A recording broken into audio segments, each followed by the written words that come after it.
to Reddington Continuity Errors, Session 5. Continuity Errors is an actual play Twitch stream in production with Haunted Griffin Entertainment. This is a spin-off / sister show of our podcast, Once Upon a Monster of the Week, which will release a new episode this Friday. Continuity Errors is a rotating system of new GMs and game systems where we follow the same team of Beef, the Bureau of Extra Normal Encounters and Fractalations agents, with a nod to the joke that Riverdale writers only get the notes of the previous episode. Our GMs only get the notes of the session immediately preceding theirs. So last week, this whole gang played Urban Shadows. It appears that they had a run-in with the SCP Foundation. It seems like a lot sort of happened there, a lot centering around specifically SCP-783, it appears, also known as the Crooked Shadow or the Shadow Man. I think we learned a lot more about Nim's possible connection to the Shadow, and it appears that Felicienne also made a bit of a friend in SCP-999.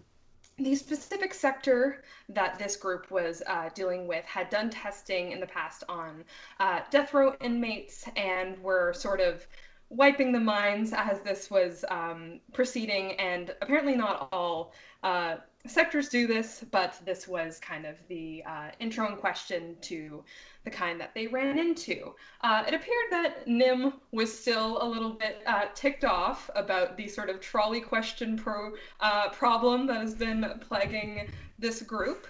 But in returning to the main sort of through line with the Shadow Man, it appears that this anomaly has settled over a town in the USA, Reddington.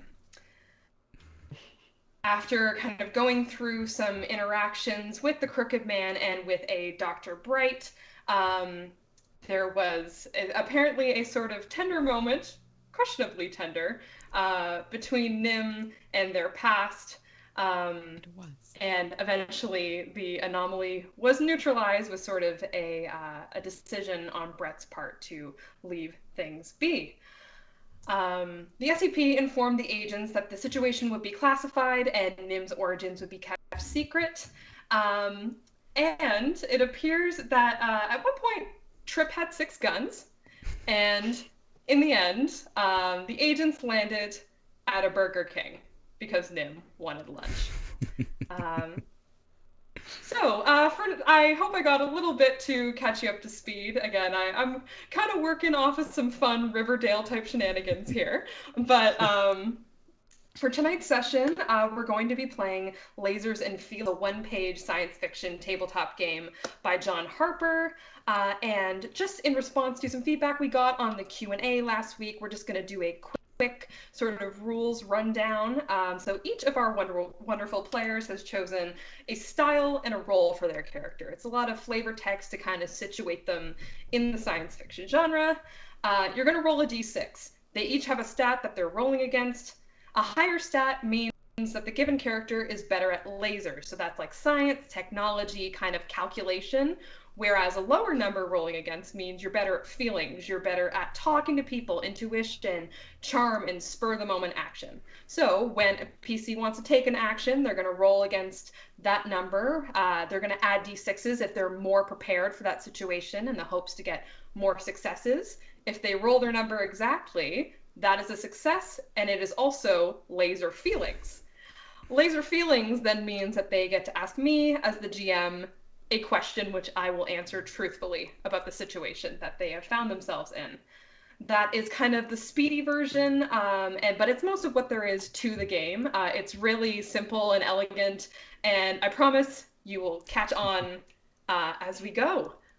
So I will properly introduce myself now. My name is Lauren Tucker, pronouns below.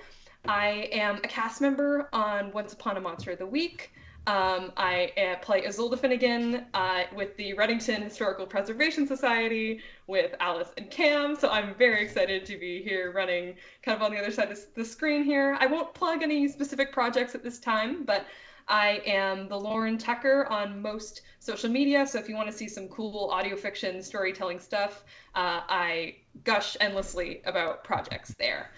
So with that, for player introductions, I would love to turn it over to the first person on my screen, who is Alice, if you wouldn't mind. Hey guys, thanks for tuning in. Alice Hart, she, they pronouns. Let's start this off how we usually do. We're all a bunch of giant nerds. Unlike Mick, I am not hiding in the forest with a pocket full of mushrooms this week, but I. Oh, just wait. Oh, I can't wait. But you can find me in North Georgia. A little bit of maybe a mountain cryptid, I think we were considering last time. And we will definitely plug social media and everything else at the end for the rest of us. So, Mick? So I am. You didn't say who you were playing, Alice. Oh, wow. That's on character.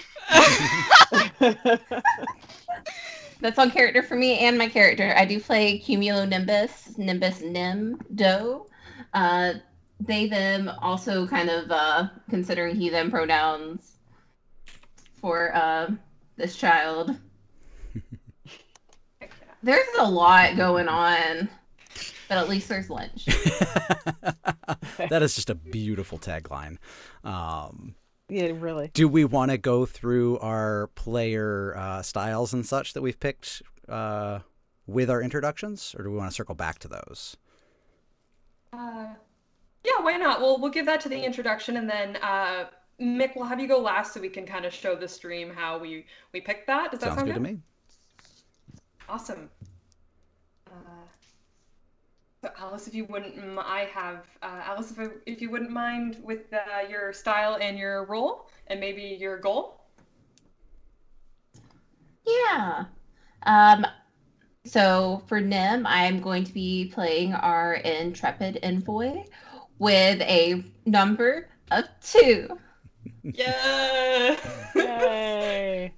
And as always, my goal is to not kill anything. Don't shoot, guys. Love it. Please. Don't shoot anyone. All right. Thank you. The next person on my screen is Cam. Hi, I'm Cam. My pronouns are DBAM.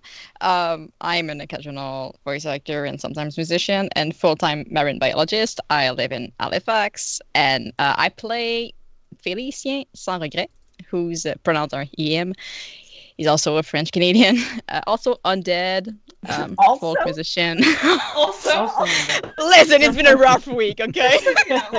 Is this your birthday present? Cam is now immortal. Then, Surprise!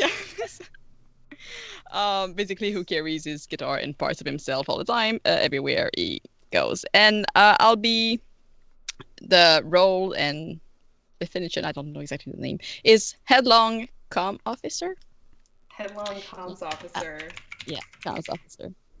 Yeah, that's what I choose. And his goal is very much to go back home to his family. We have a stat of 3 for him. Of 3. Love it.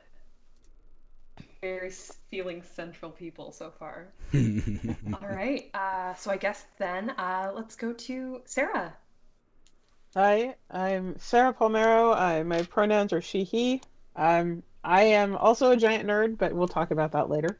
I'm playing Eddie Bluehill, who is, just to go ahead and jump into the roles and everything, he is always, but Eddie is the engineer, and the hotshot, depending on, I don't know, the way the wind blows. Yeah. And I don't remember what else I'm supposed to tell you. Oh, my number. I'm a 4. We get to cross into the technical, less feelingsy kind of people now. Yeah. All right. We have a goal of meet new aliens, so we may see if Right, there's yes. some fun alien stuff going on. Fingers crossed. Fingers crossed that there could be at least one alien. I think there might be an alien. You think? Depends what we count as aliens. Are we Yeah, the right, aliens? okay. That's so true. There you go. Are we all It's Trip. Trip is totally The alien was you all along. Honestly, after didn't last land. time. I don't. Yeah. It seems like you guys had a great time last time. I was. All right, and so to give a sense of kind of how you would build the character, Mick, would we like to go through getting a style, a role, and a goal for Brett? Yeah, so I am Mick Wheaton. I play Corporal Brett Butcherson. Recently assigned to this field team, which everything's been off to just a swimming start. Nothing gone wrong at all so far. I am a nerd of all trades, master of none, generally found wandering about the woods. I am a forester by day, voice actor, and community theater actor by sometimes day, sometimes night. Any other time there's time, basically.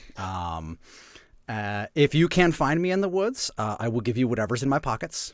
Sometimes it's mushrooms. Sometimes it's yellow birch bark, as it was on Friday, because I can't not pass a nice exfoliating yellow birch tree without snagging some of that bark for later.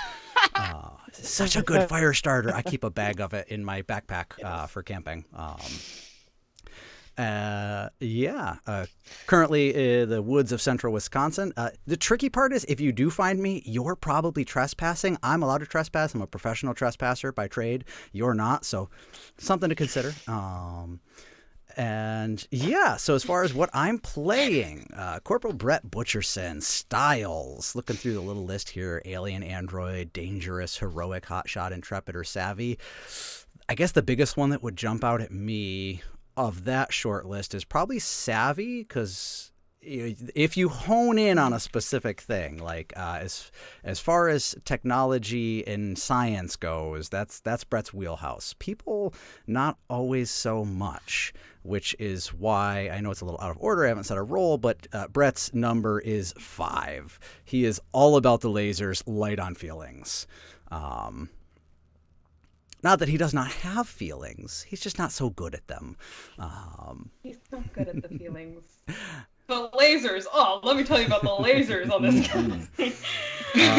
guy. By that metric there, I think the role that makes most sense is scientist. That is Brett's previous occupation before he found himself leading this field team, which is a big stretch of a word. So you could hear it, but you couldn't see the quote marks there. And pretty much by Brett's side always is Trip, the 6-legged raccoon with a pouch that vaguely defies the laws of physics a little bit. Trip is all about the feelings. Trip is here for a good time, not a long time. It better be a long time. Your raccoon years. Don't make Nim cry. All right, that is awesome. So it looks like then we have gone through all player intros, and now just before we get started into the story, we have another little fun player tidbit, which is that in this game, the players get to create our ship. We will be calling it something a little different than the core game, but we'll get to that eventually. Basically, we'll have our players pick 2 strengths and 1 problem. So I'll just kind of go and read it off. So 2 strengths that we could have for our ship. It is fast, nimble, well-armed, has powerful shields, superior sensors, cloaking devices, or it's a fighter craft. Do we have any question that we're actually going to pass on nimble? Nimble? A little... Oh, God. All right, so I'm hearing nimble is one of the strengths. Yeah, I don't necessarily want guns, so. No guns. Yeah, we don't need guns or Oh, no, anything. please. Shield. You guys. Cloaking is Gonna nice. kill me. Do we want sensors? If we have no guns, then we need to have shields. That's but true. we're One or nimble. the other. Or a cloaking device. Yeah, we're nimble, and if we have sensors, we could just, like, Superior Yeah. sensors. We're just never where the people who want to use guns on the lack of shields we have are. Yeah. Or, we just And- make friends. I will add that sensors extends to in the ship as well as outside of it. So there is that to consider. I mean, I'm a fan of sensors, so if we want to go with sensors, then Would you I'll get over the shield thing. would you like us to Yeah, have okay. sensors and shields, Sarah?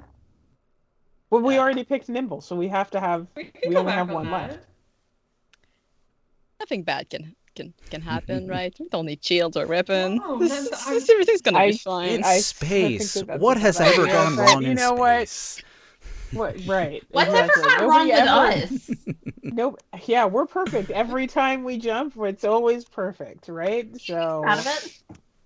I will sit on my hands and get over the shields and guns thing. And yeah, if we want to do nimble and sensors, then let's do that. Good decisions happening We're doing here. a pacifist I run. feel it. That's all. All right, so we are nimble and we have superior the sensors. first- And The first then thing we that's gonna happen is the ship is gonna show up and kill us. I know. It's okay.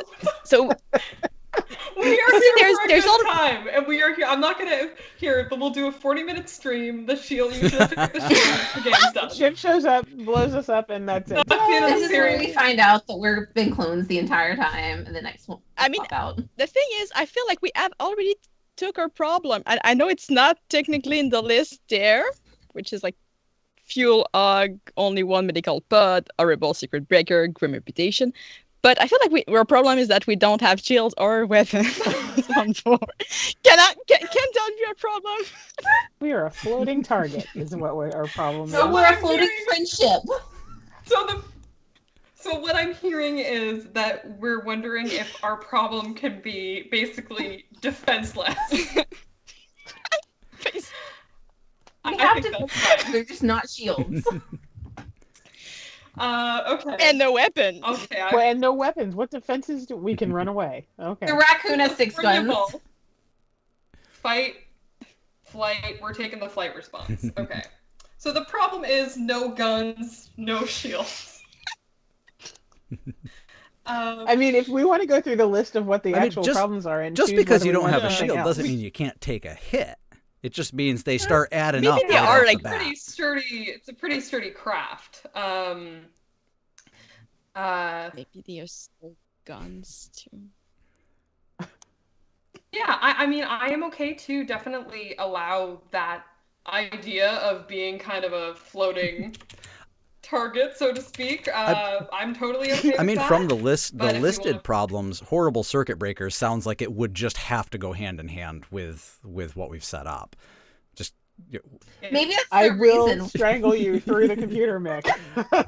Mick, do you want to kill us? Like we take a like, no we don't guns, have no shields. We shield, take a the bump. electrical's Things off. tend to shower in sparks. Mick is ready for his second character. It really is. All right. If the rest of the party is cool with horrible circuit breakers, I will note that down. I feel like it just goes hand in hand with what we've already got set for off list. He's just trying just to a- make Eddie twitch the entire time we're on the Maybe ship. the- He's just gonna flinch Maybe it's every 3 the seconds. fact That's that, okay. like, we don't have shields and guns is because the circuit breakers aren't working. Oh, the shields and guns are down because of the circuit Okay. breakers. They're touch and go. All right, let's do it. Maybe that's All what right, Eddie let's go. works on. We're just I trying was to gonna keep say, you're not Eddie. gonna see Eddie. Yeah, He's just gonna work the entire Eddie's got to have time. something to do, right? Yeah, True, his hands will definitely be busy. Okay. So we have our ship that is nimble, has superior sensors, and bad circuit breakers.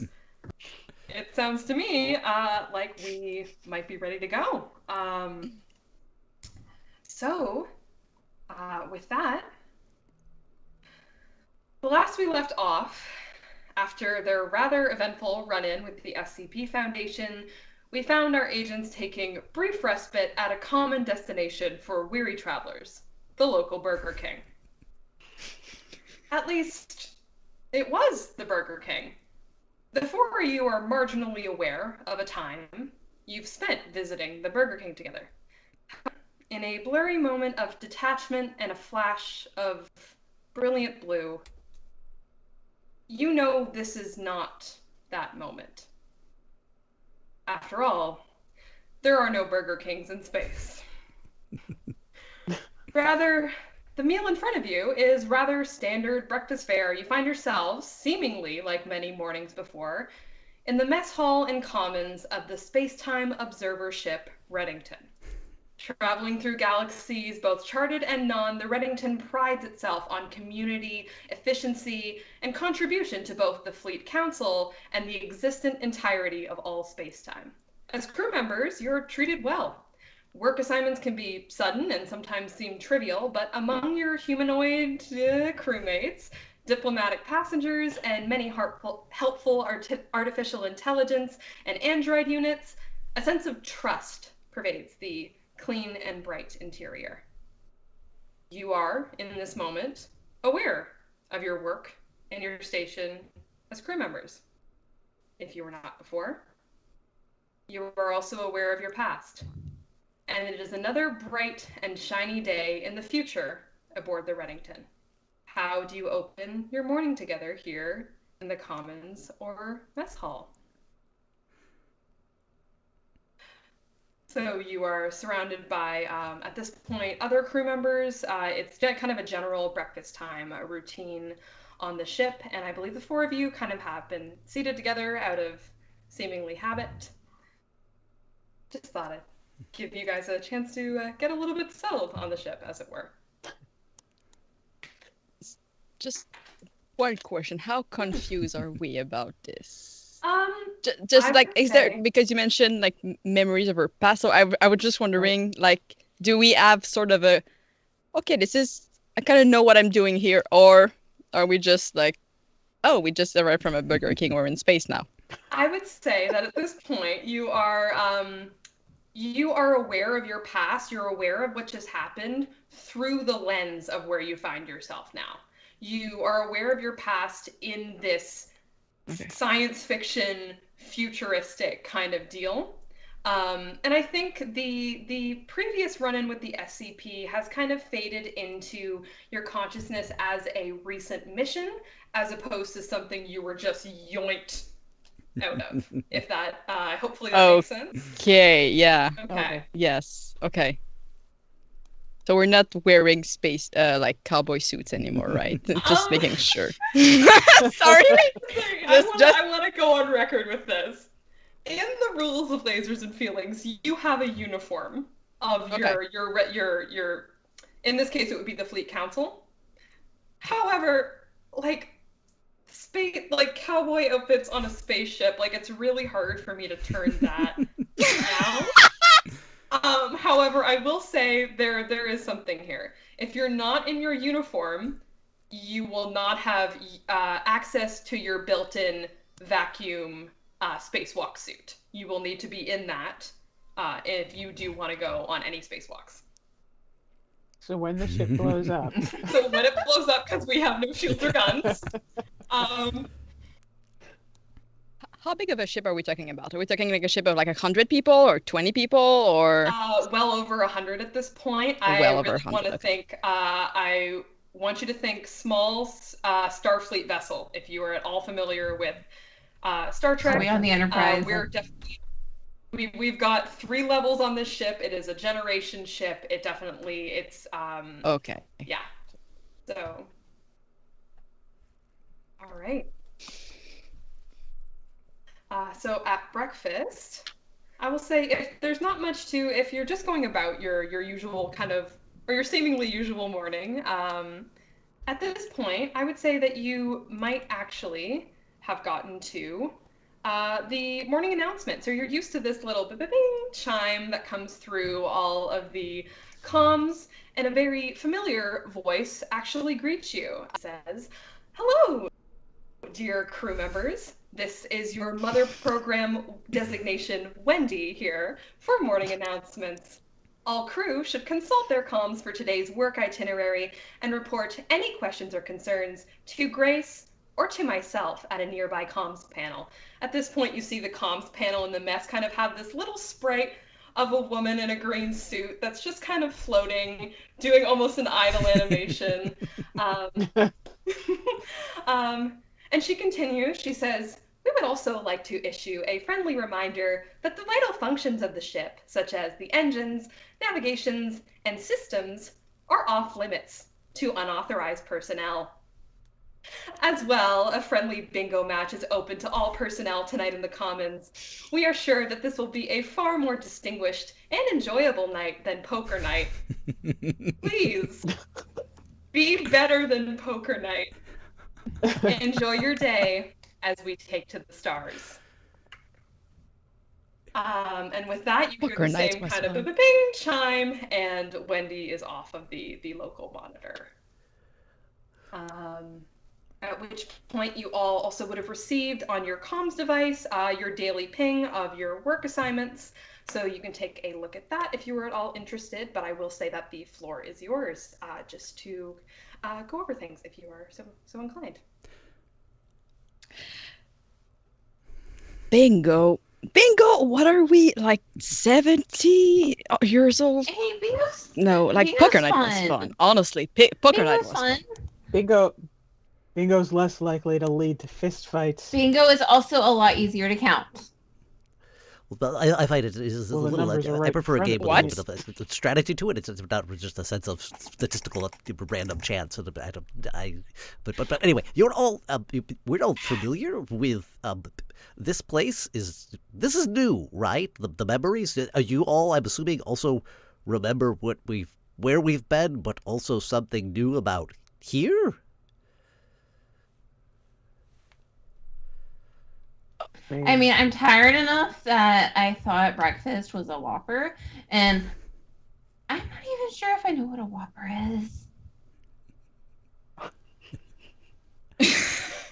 I think you've had a space Whopper before. Yes.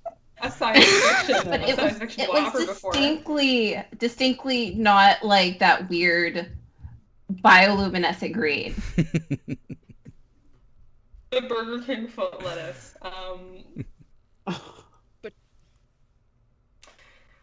No, I mean, Corporal, Brett, Corporal. Anyway, Brett, yeah, I kind of get what you are coming from. It kind of feels a little weird, but also like this is a nice place. We've been here, yeah. The last mission was weird. It's a little fuzzy, but hey, missions today. What's the mission today? All right, you're looking at your work assignment for the day?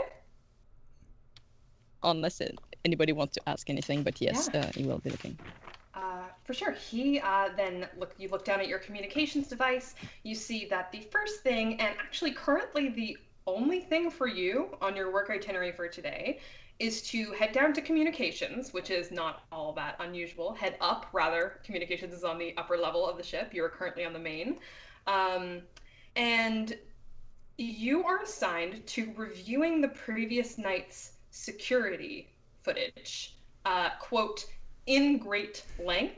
And this seems to be authorized specifically by Wendy on behalf of Fleet Command. So this is coming from pretty high up the chain. Has anyone else taken a look at their work assignments?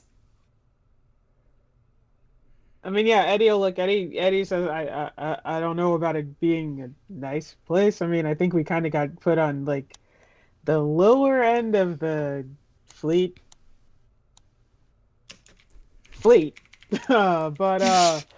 yeah, I mean, it's okay.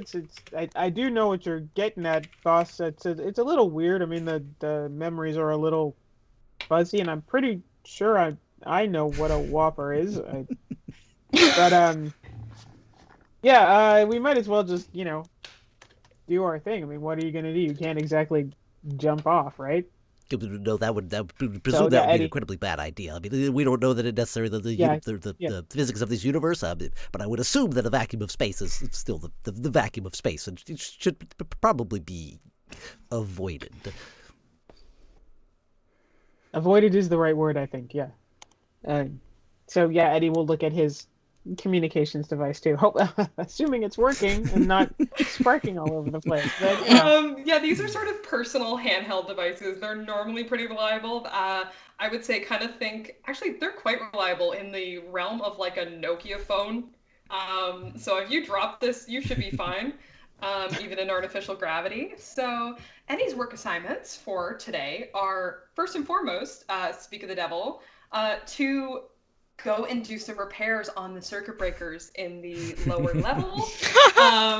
Specifically, there is concern in the lower level in the storage, junk room, and in engineering itself to take a look at some of those panels. And then after that, you actually see that you are scheduled for consultation and testing in the Bowman Research Lab on the upper level. And that was assigned to you by a Dr. A. Bowman. And this would actually be, it confuses you for a second because you don't know who that is, but then, yes, you do.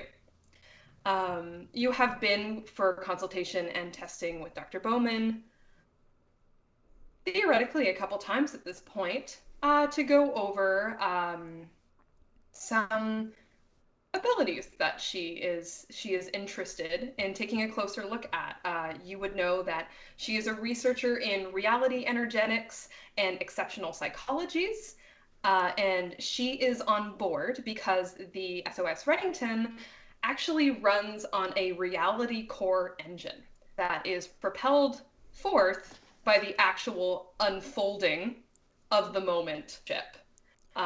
This was a major breakthrough that That's you could so power cool. it with its. You could power reality with itself, and that is why Dr. Bowman has been granted her own research lab and why she kind of has the authority to assign people work orders.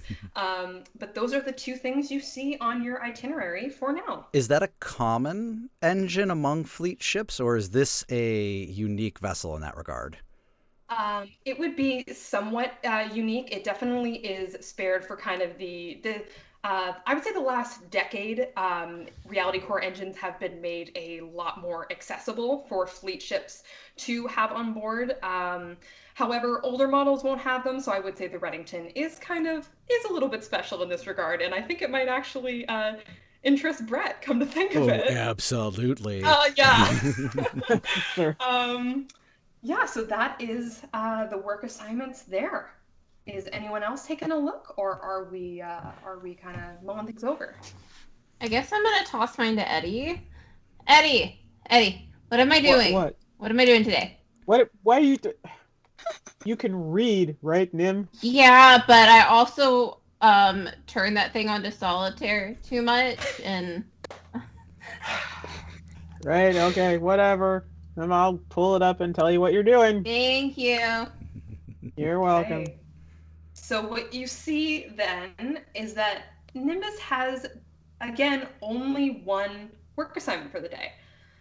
And that is diplomatic debrief with Fleet Command and Wendy in diplomacy and debrief wing on the upper level. Oh my god. Oh my god. Oh my And god. that is Eddie just Nim's cracks up. only work assignment for today. Eddie just busts out laughing and goes, "Oh man, you're gonna have a bad day." That's all I have to say. You gotta go talk to Wendy. I don't want to be in more meetings. They're boring. Oh well, that's what Eddie, they told Eddie, you I'll to switch. do. I'll What? switch. What? No, I am not letting you near the engineering anything. Come on. Nope. Come on, I No. can't make it that. Nope. Go talk. Sit down, talk. Maybe she'll even make you a nice cup of tea. Who knows? It's boring though. Talking's easy. You'll be fine. Maybe there'll be snack. Yeah, maybe there'll be Don't know. snacks. Maybe you'll get cookies today. Who knows? But she always gets so when I fall asleep and those stupid things, especially You when gotta- you pull out the PowerPoints. You gotta try not to fall asleep. That's the thing. Pinch the inside of your arm. Keep yourself awake. You sit through a full day meeting, Eddie. Sing in your head. Hey, go get Felicia to teach you something to hum under your breath, quietly. Just don't do it out loud because you don't know what she'll do if you do that. But You can do it out loud too, maybe. I wouldn't. I mean, you can also consider That's just me. how That's my boring. personal thermos thing. of a particularly caffeinated beverage of your choice. I mean, actually, I believe if we look at our medical, you probably get a small. Be careful, don't overdo it. But I believe there's probably some potent stimulants to it. Give you a little zip to your step. If you really need to stay awake during the meeting. No. Can I just go talk to the aliens that look like dogs?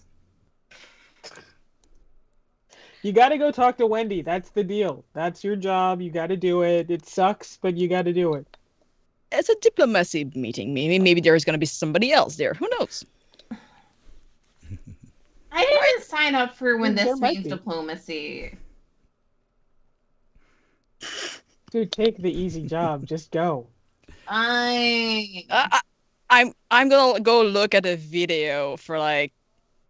It's all yesterday's, so it's gonna be long and probably boring and probably just like observing everybody doing just their normal shit. And like this is, yeah, I think talking is better actually. Like you have a nice job, Nib. I kind of want to see Yeah. that video, though. I mean, like, there must have been a hell of a fight. If you have to go, like, study that thing, I kind of want to see it.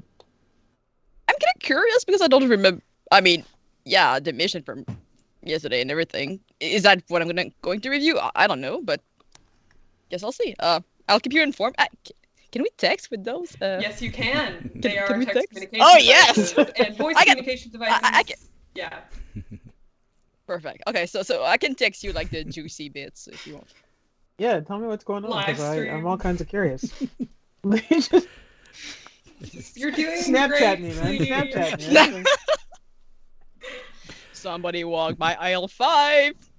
Yeah, they were picking their nose. That's gonna be this. That's the one. Oh, Don't send me you that solved my stuff. space mystery. No. All So I right. think Brett, during all this, would have checked his person over and seen if he still has like his beef regulation handbooks and stuff from their previous adventures. If he has any of his logbooks still. Okay. Interesting you should say that. Because at that moment, as you're kind of trying to find your stuff and a little discombobulated, you feel just a little tap on your shoulder. Yes. And behind you, what you believe to be a very familiar android form. She is kind of sleek and designed to be a bit sort of feminine in style. She is wearing a fleet uniform, but it seems kind of almost fused to her being as opposed to being an android actually dressed in clothes. And she has kind of a doll-like little smile as she looks at you, and you see just the designation on her uniform, Grace. And her arms at such a point are actually filled with books and files and clipboards and all of this thing that she kind of puts down in front of you. And then... Thank you very much, Grace. Probably just some sort of order to these. I probably should make sure they're in the proper sequence. I just picked them up in the order that I found them, Corporal. Referring to the dropping them up on the desk with the full armful, I just make sure. Would you be able to actually list the order that you found them in, perhaps for me, and just jot that down there, so I can put them back in that order, which I'm sure is important. Probably put a lot of thought into. It just I'm like starts afraid kind that of my leafing short-term through this memory pile. storage. As he's leaping through, I'm afraid that my short-term visual memory did not catalog what it is you are asking for. However, I assure you, this is everything that I found in the greenhouse after your visit last night. In fact, I found your, she holds it up, identification badge. I really hope you do not lose this again. It would make for very difficult completion of work assignments aboard the ship if you were to be without it. Oh, just they're terribly sorry. Trip. What have I told you about taking identification badges? These are important. I need these. You cannot take them. I'm assuming Trip is sitting there. Does Trip also have a spacesuit? Absolutely. Yes. It is modified to have armholes for all of the 6 arms. I would say it is very well tailored. In fact, Grace kind of leans over and gives Trip just a fond little pat on the head I feel like Trip has to and be hoists herself sitting there over. with Brett's communication device, just kind of like banging it on the table and chewing on the corner a little bit. Trip. Oh. I also found, and she produces kind of from the pile, a clipboard with 2 files on it. And she says, I did not recognize the origin of these. May I ask, for my records, where you may have retrieved them? The collective about, or just the particular clipboard you're holding? And you recognize this as the 2 seemingly sort of psychic link files and special clipboard that you were gifted by the SCP Foundation. Yes, that I would have. It's something I've been working on.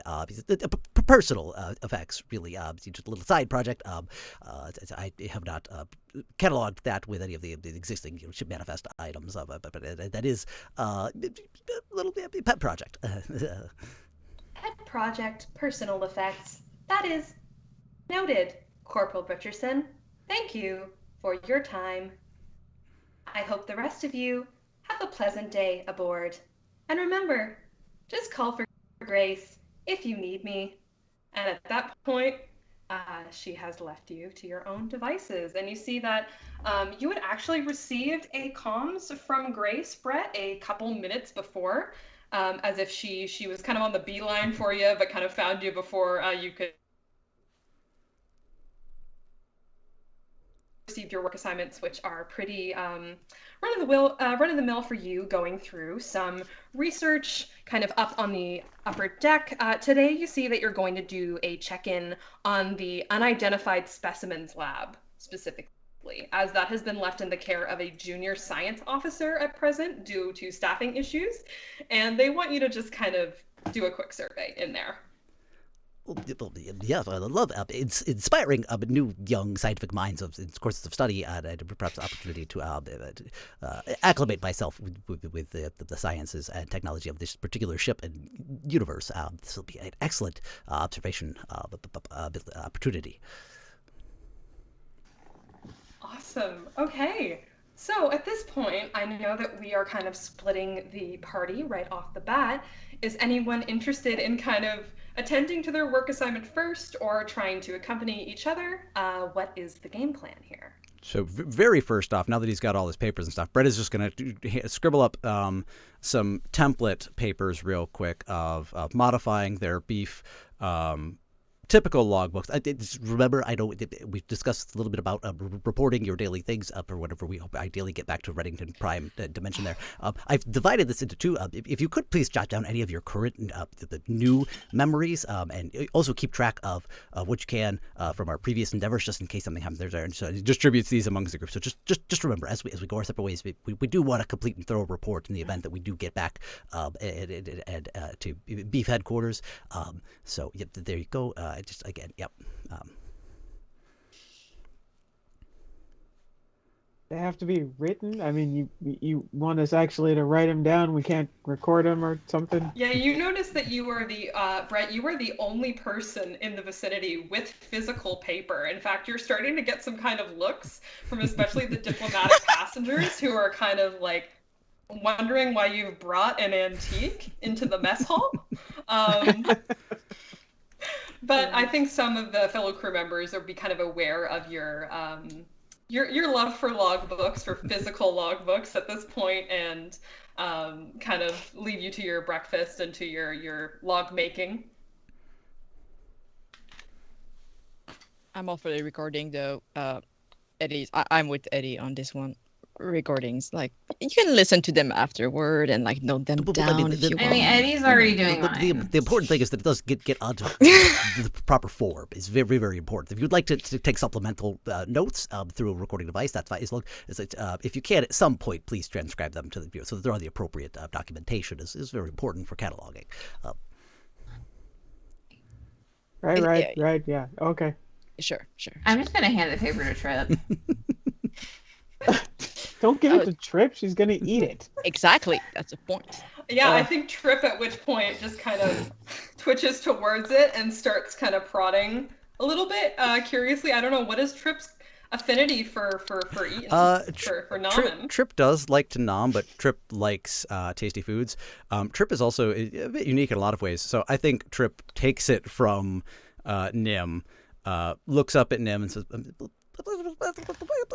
puts it down and like kind of pulls out a pencil from their pouch and like licks the tip and just starts like scribbling absolute nonsense on the paper.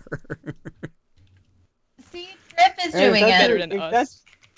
If that's your report, then Trip can take care of it, and I can do my own, and we're all good. Yeah, well, okay. I'll let Trip transcribe mine. That way, Eddie doesn't even have to worry about paper. Trip Good is deal. just So, the where- secretary. So where are y'all going, by the way? Just so we keep little tabs on each other. Nim, you're going up. Eddie, you're going down.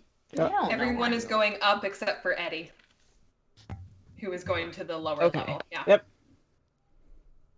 Okay. I go down and see if I can take care of some of this stuff going on. I mean, doesn't it bother anybody else? You hearing all that all the time? Doesn't it like get on your nerves? No. Guess not. Now that you mention it, damn. Damn. Oh, you sort of just tuned it out, huh? You're like, you've gotten used to it. Absolutely not. why I'm did you actually mention incredibly nervous every time I hear one of those. I'm pretty sure that every time is going to be the time where the hull is breached and we are all voided into space. And it's constant fear, actually. That's what I'm talking about. So, like I said, the low end of the fleet. So we got to do something about this. I mean, did you see Grace? Even Grace is like twitching. And have to see if I can. Please don't what? Please go do that. Now I'm worried about it a little bit, just a tiny bit. Now you're worried. All right. Okay, I'm gonna go. I will talk to all of you later, assuming I don't blow up the ship. So you know. Wait, are we supposed to be concerned about that kind of stuff? Oh, but I find a healthy dose of fear is an excellent way to get through the day. I'm just tuning it out. I don't know if I would say fear, but being aware of the fact that things might sort of crack open at some point is probably a good thing to keep in mind. All get sucked out in space. We all die on the spot, hopefully. Oh, that would be an interesting predicament for I mean, yourself. to be fair, the thing is, but you know what? No, you're right. I don't have to be scared. I don't have no idea what would happen. Well, if the incident does arise, I'm just fine. try to take notes in some form or other. If it is recording, we can try to file that later.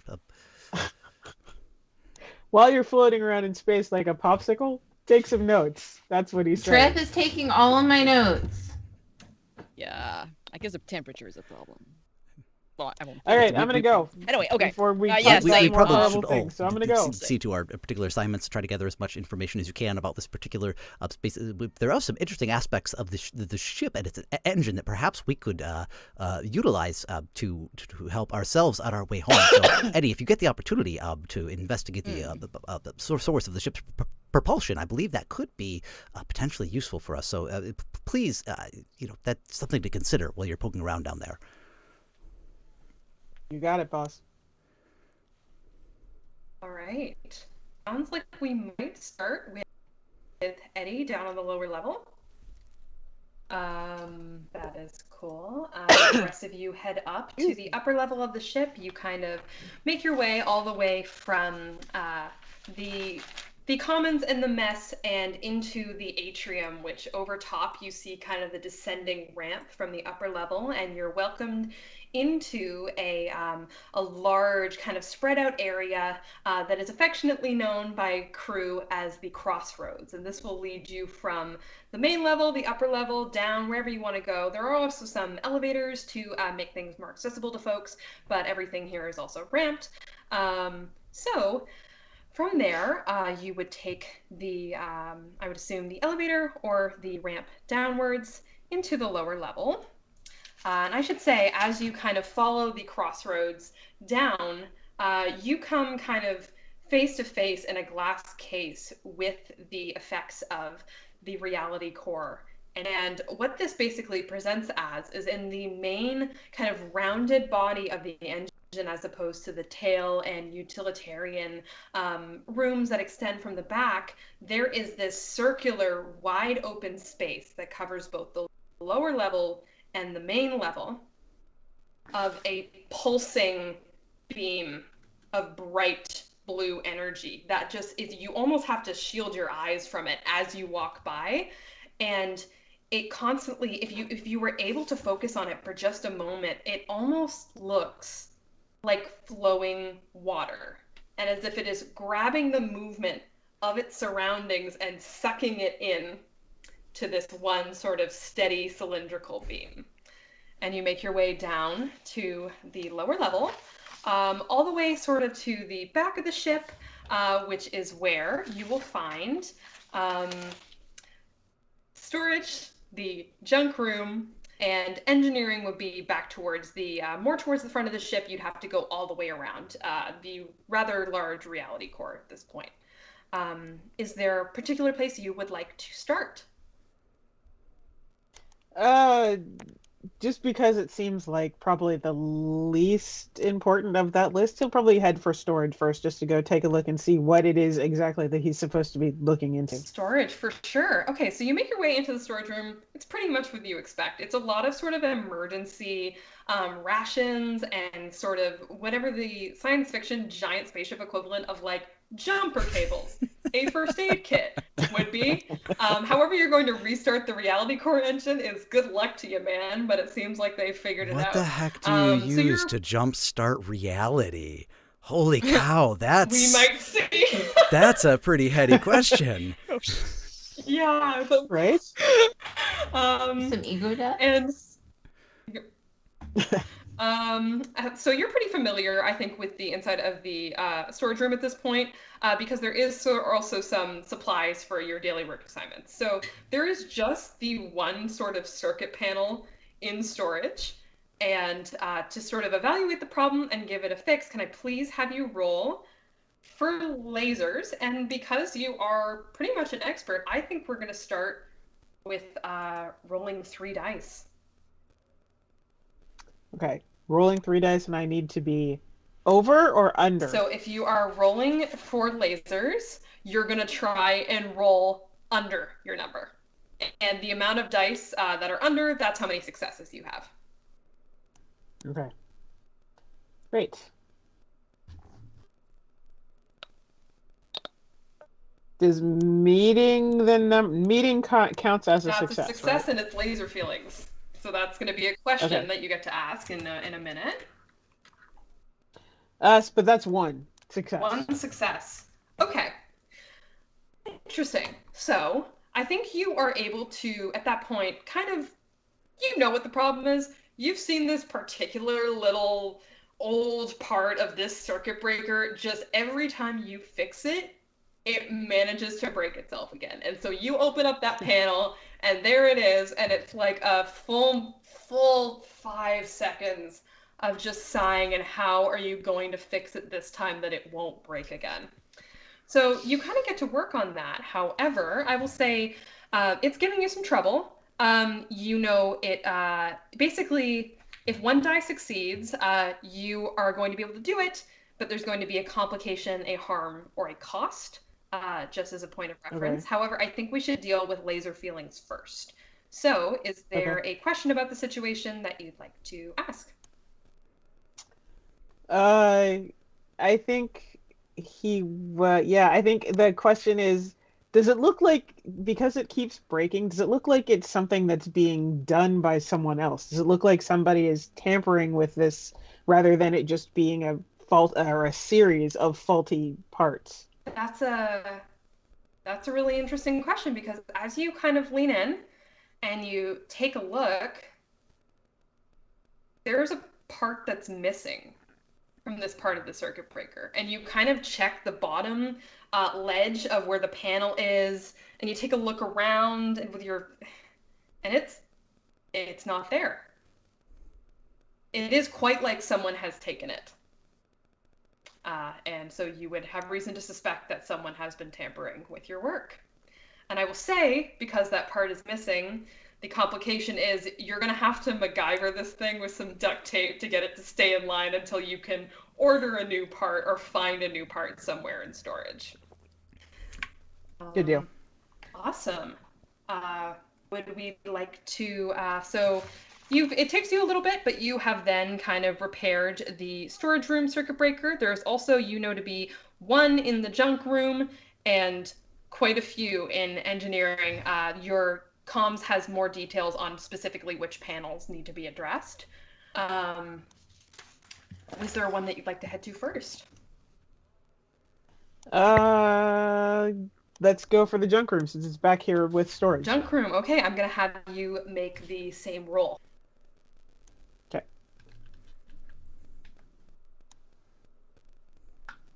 And that is 3 successes. 3 successes.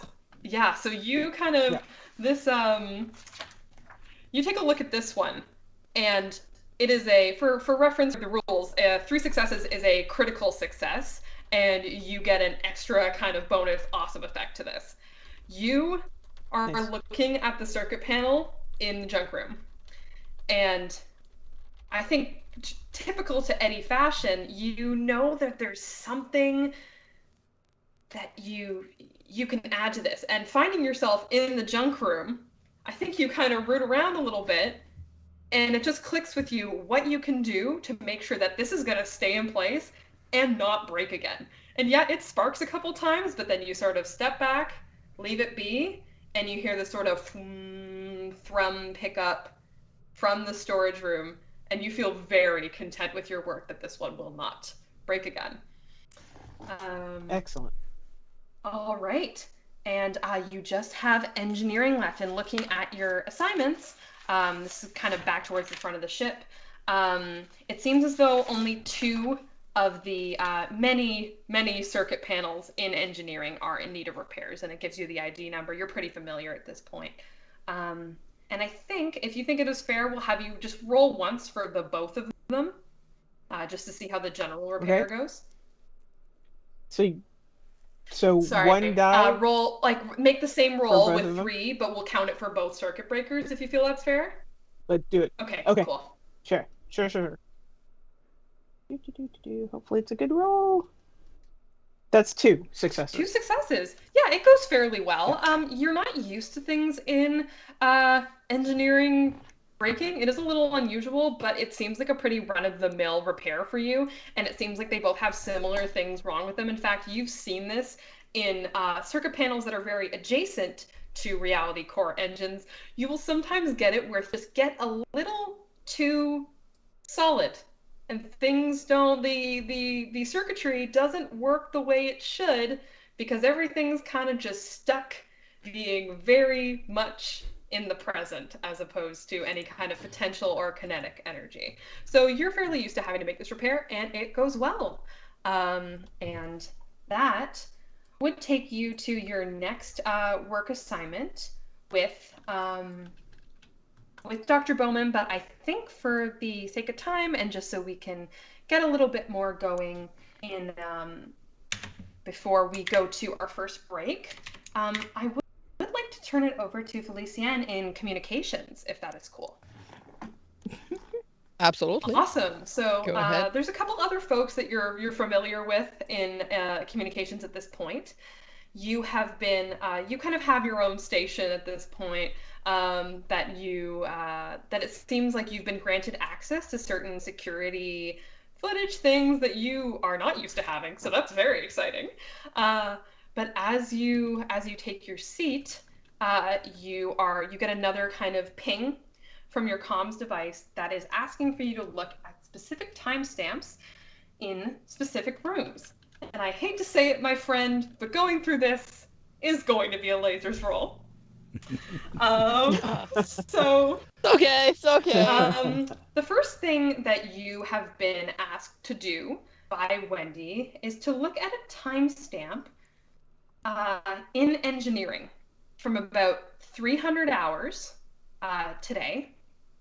The entrance and the exit to engineering, she would like you to look at the security camera footage to that. And I will say this is a fairly easy roll for you, but to put it together with some other pieces that the security program will pop up for you as it goes, can you please make a... You know what? We'll go with 3 dice for the lasers roll on this. Okay. Because you are the Okay. communications Nice. officer. Thank you. This is pretty Thank run of the mill. I believe in him. Alright. I know he can do it. Let's go. Did I take 3? 3, yeah. I took You 3. picked 3, Okay, because yeah. I have 3, 3, 3. 3, 3, 3. What? What? So is that... I'm so sorry. Is that your Yeah. number? That's like Yeah, that's my critical number. laser feelings. 3 laser feelings. Critical laser You feelings. get critical. Yay! You get it is like shocking how quickly you pull up the security camera footage. And I think just before we Such kind of, skills. I'll say we'll do this before we go to break. If it's cool, we'll address the laser feelings after, but I will tell you what you see. The Okay. security software pulls up the feed going into and out of engineering around the reality core engine in the lower level at about 300 hours last night. And you see a figure in the dark, lit up from underneath by something Eddie also would have seen. It is referred to by crewmates as the coronary. This is what takes the reality core in engineering, the cylindrical sort of beam, and directs the power all the way out to the back of the ship where you can see the sort of output. And it is a bright blue kind of runway all the way through the lower level that you would know also extends and even has its repair panels on the outside, on the belly of the Reddington, if you will. So in the light of the coronary, you see a figure, appears to be in a fleet uniform, walks into engineering, walks back out, and at that point, you see a message from the security software program that clocks at that exact moment an entry from Corporal Brett Butcher into engineering. His identification let him in to engineering at this specific timestamp that Wendy has asked you to investigate. You're going to see a few more things, I think, after the break, but I think that is the first thing that really strikes you. And I think that might be an okay place to pause. Yeah. All right. Forgive me, how long do we tend to go on break for? 10, 15? 10 minutes? 10-ish, All 10, right. 15. All right, so we will be back in 10 minutes to pick up there. Yee.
Hello, it appears that we are back from break.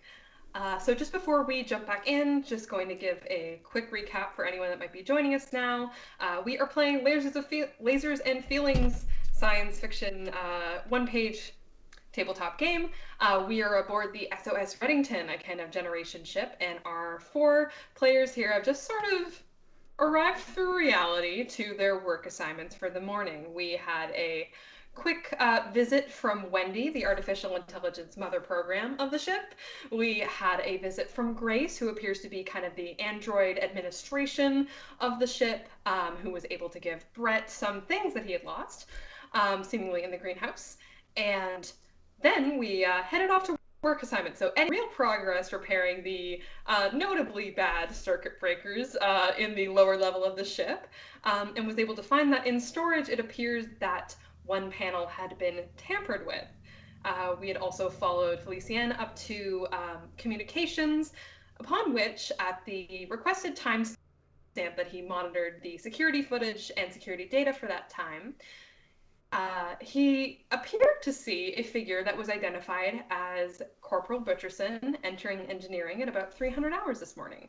And we are right in that moment to do a little bit more sleuthing. We have just had a critical success of 3 laser feelings.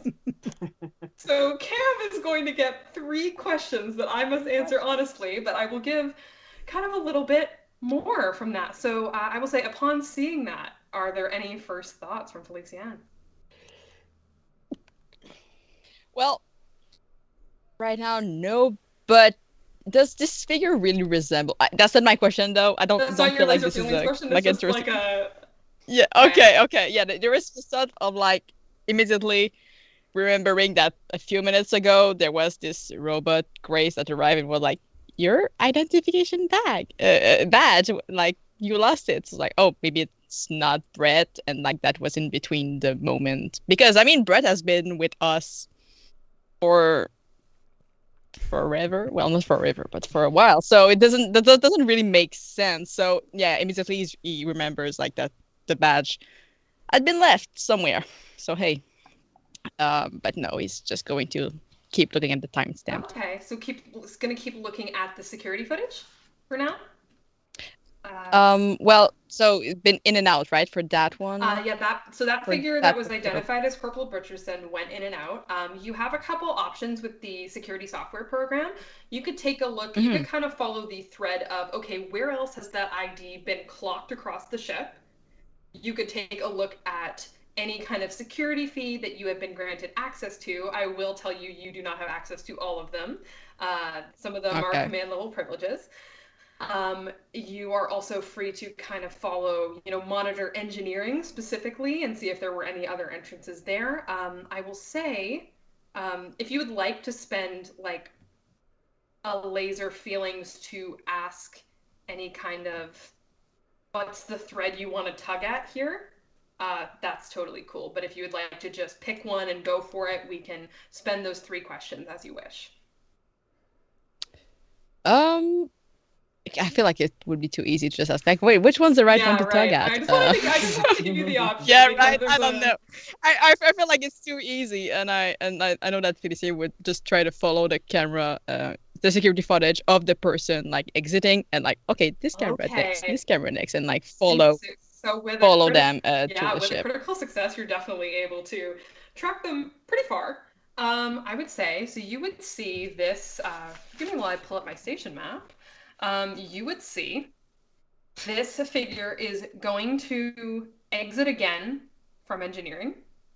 You are able to follow them all the way down the coronary, the runway. They do make a stop at storage in the lower level.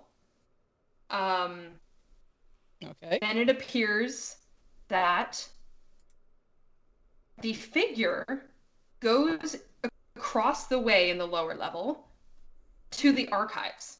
However, you notice that as far as what's been clocked as Brett's identification, he was clocked as entering storage. He was not clocked as entering the archives. This person that you're tracking entered the archives without the corporal's identification. And which identification did they use? Also, can I get like a look at their face or like at their uniform? Is that there's something special? There's something special about it. I would have to ask you to use a laser feelings question for that and be kind of concise in the wording. Yes, I can. I will. Okay. So what are you asking in particular? Is there any way visually to identify this person, like in terms of like everything I see through the cameras, like how they walk, the uniform they're wearing, maybe. Okay. They are in a fleet uniform, and I'll say this: they're in their vac suit inside. Okay. And it is obscuring most of kind of the facial features, but I will say you kind of zoom in and you notice a very typical android kind of movement that looks up at the camera just as they are entering the archives. However, you can't they seem to have taken care to hide some distinguishing characteristics from surveillance. But you're able to identify that. Cool. And do they exit the archive? Or is there any other? Yeah. You do not see anyone exit the archive until Reverie the next morning. So wake up call the next morning which is about like 3-4 hours later. But that's the first time anyone exits the archive. It's at this point that you remember that the archive is where android personnel go into sleep mode. And everyone that you are seeing exit the archive at this time is an android personnel of the Reddington. Okay. However, I will say that's just part of your critical success. I don't think that's a laser feelings question because you would just see that on the feed. Is there any question you'd like to address with that? I can also, there's some interesting ones kind of in the core rules that I can give off as examples because I know it can be hard to pick like one question. You still got two left. Go ahead. Okay, so there's some that obviously don't apply here, but what are they really feeling? Who is behind this? How to do X, Y, Z? What should I be on the lookout for is a personal favorite of mine. What is the best way to X, Y, Z? Or what is really going on here? But I feel like this gives too much away if I just ask like what is really going on here. It doesn't mean Lauren is just going to give us everything. That is true because I mean that one is like I'm gonna answer it honestly, but I might not answer it with the whole of the question. But I will never say like fake. I will tell you something that's fake. So yeah, I guess it would be what's going on? What is really going on here? Okay, is this in regards to seeing the what is this in regards to? Okay, this will be directly in regard to what Felician is seeing. So what did this android do? What did it do? And maybe and I kind of have a why, but I guess the why is a little too much and I couldn't like Okay, yeah, I would say like, that would I am in running this game, I am not personally opposed to kind of banking questions for later. However, I will say when you bank them, you have to be acting on the information you got from the roll. Oh, okay. You can't just say like, you can't go up to the observatory and use your laser feelings question to look at space. But if you're investigating what you've seen on the security, I would say we can use your question then. So would you like to hold any of that or would you like to proceed with that question? I will hold one. Hold one. Since that's like I guess my second question. Remind me what I will hold one. The one you wanted to ask first was what is really what is really going on here? Going on here in regards to what that android was doing. Yeah. Okay. I will say, if you'll allow me, you realize that like Eddie is down there. You feel as though you have memories of being down there before. And you just have this moment of remembering him complaining about this friggin' circuit box in storage that just will not stay fixed. And Keeps being. you register them as going and sneaking around and using an identification that is clearly not Corporal Butcherson. And then you kind of just see a spark in the corner of your eye from the bad circuit box in the comms room. And it all kind of comes together. What is really going on here is that nobody is paying attention to androids that have a lot of mobility on this ship.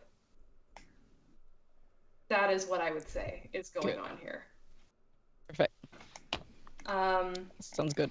And is there anything else you would like to use kind of on your critical success just to check in on on the security footage, or should we can move over to other work assignments? We can move over to other work assignments. Okay, cool. Yeah. Well, thank you so much. That was very good investigating work. Is there anyone between, I guess, Brett and Nim who would like to kind of come up to bat? Oh, before that, may I text something to Eddie? Oh, for sure. Go for it. Okay. Could you tell Just me what you making sure. texted, or would you like to whisper it? Oh, I can just say it out loud, like just texting. Like there are some weird androids messing up with the circuits. Interrogation mark. Question mark. Sorry. Like it's weird. Like, is that why you're down there? Question mark. I would say you get this text as you're finishing up with the one panel in engineering. You still have kind of one to go, but you know how to do the fix. So this is kind of as you're finishing up your job. Okay. Eddie will just text back, yeah, fixing panels. Did you say androids? Pretty sure, yeah. Like, and also they entered. They use Brett's like badge. Lol. LOL. Guess that's why he didn't have it this morning. Anyway, yeah, one of the ones that sleep in storage. ... And that's storage archive. Sorry. Eddie will answer back, okay, good to know. Thumbs up. And that's the end of it. All right. Okay. So I think if that text conversation is finished, I'm so sorry. Who are we going to go to next? And then we'll revisit we'll revisit Eddie for the Bowman lab testing. Yeah, between Nim and Brett, so either heading to the unidentified specimens labs or heading to diplomatic negotiation and debrief with Wendy and Fleet Command. I'm so sorry, Alice. Would you like to put off your diplomatic discussions? Of course. So, I guess Brett and the unidentified specimens. All right. So you head up to the upper level and sort of the main body of the ship to the unidentified specimens lab. I would say you've been in here a few times before.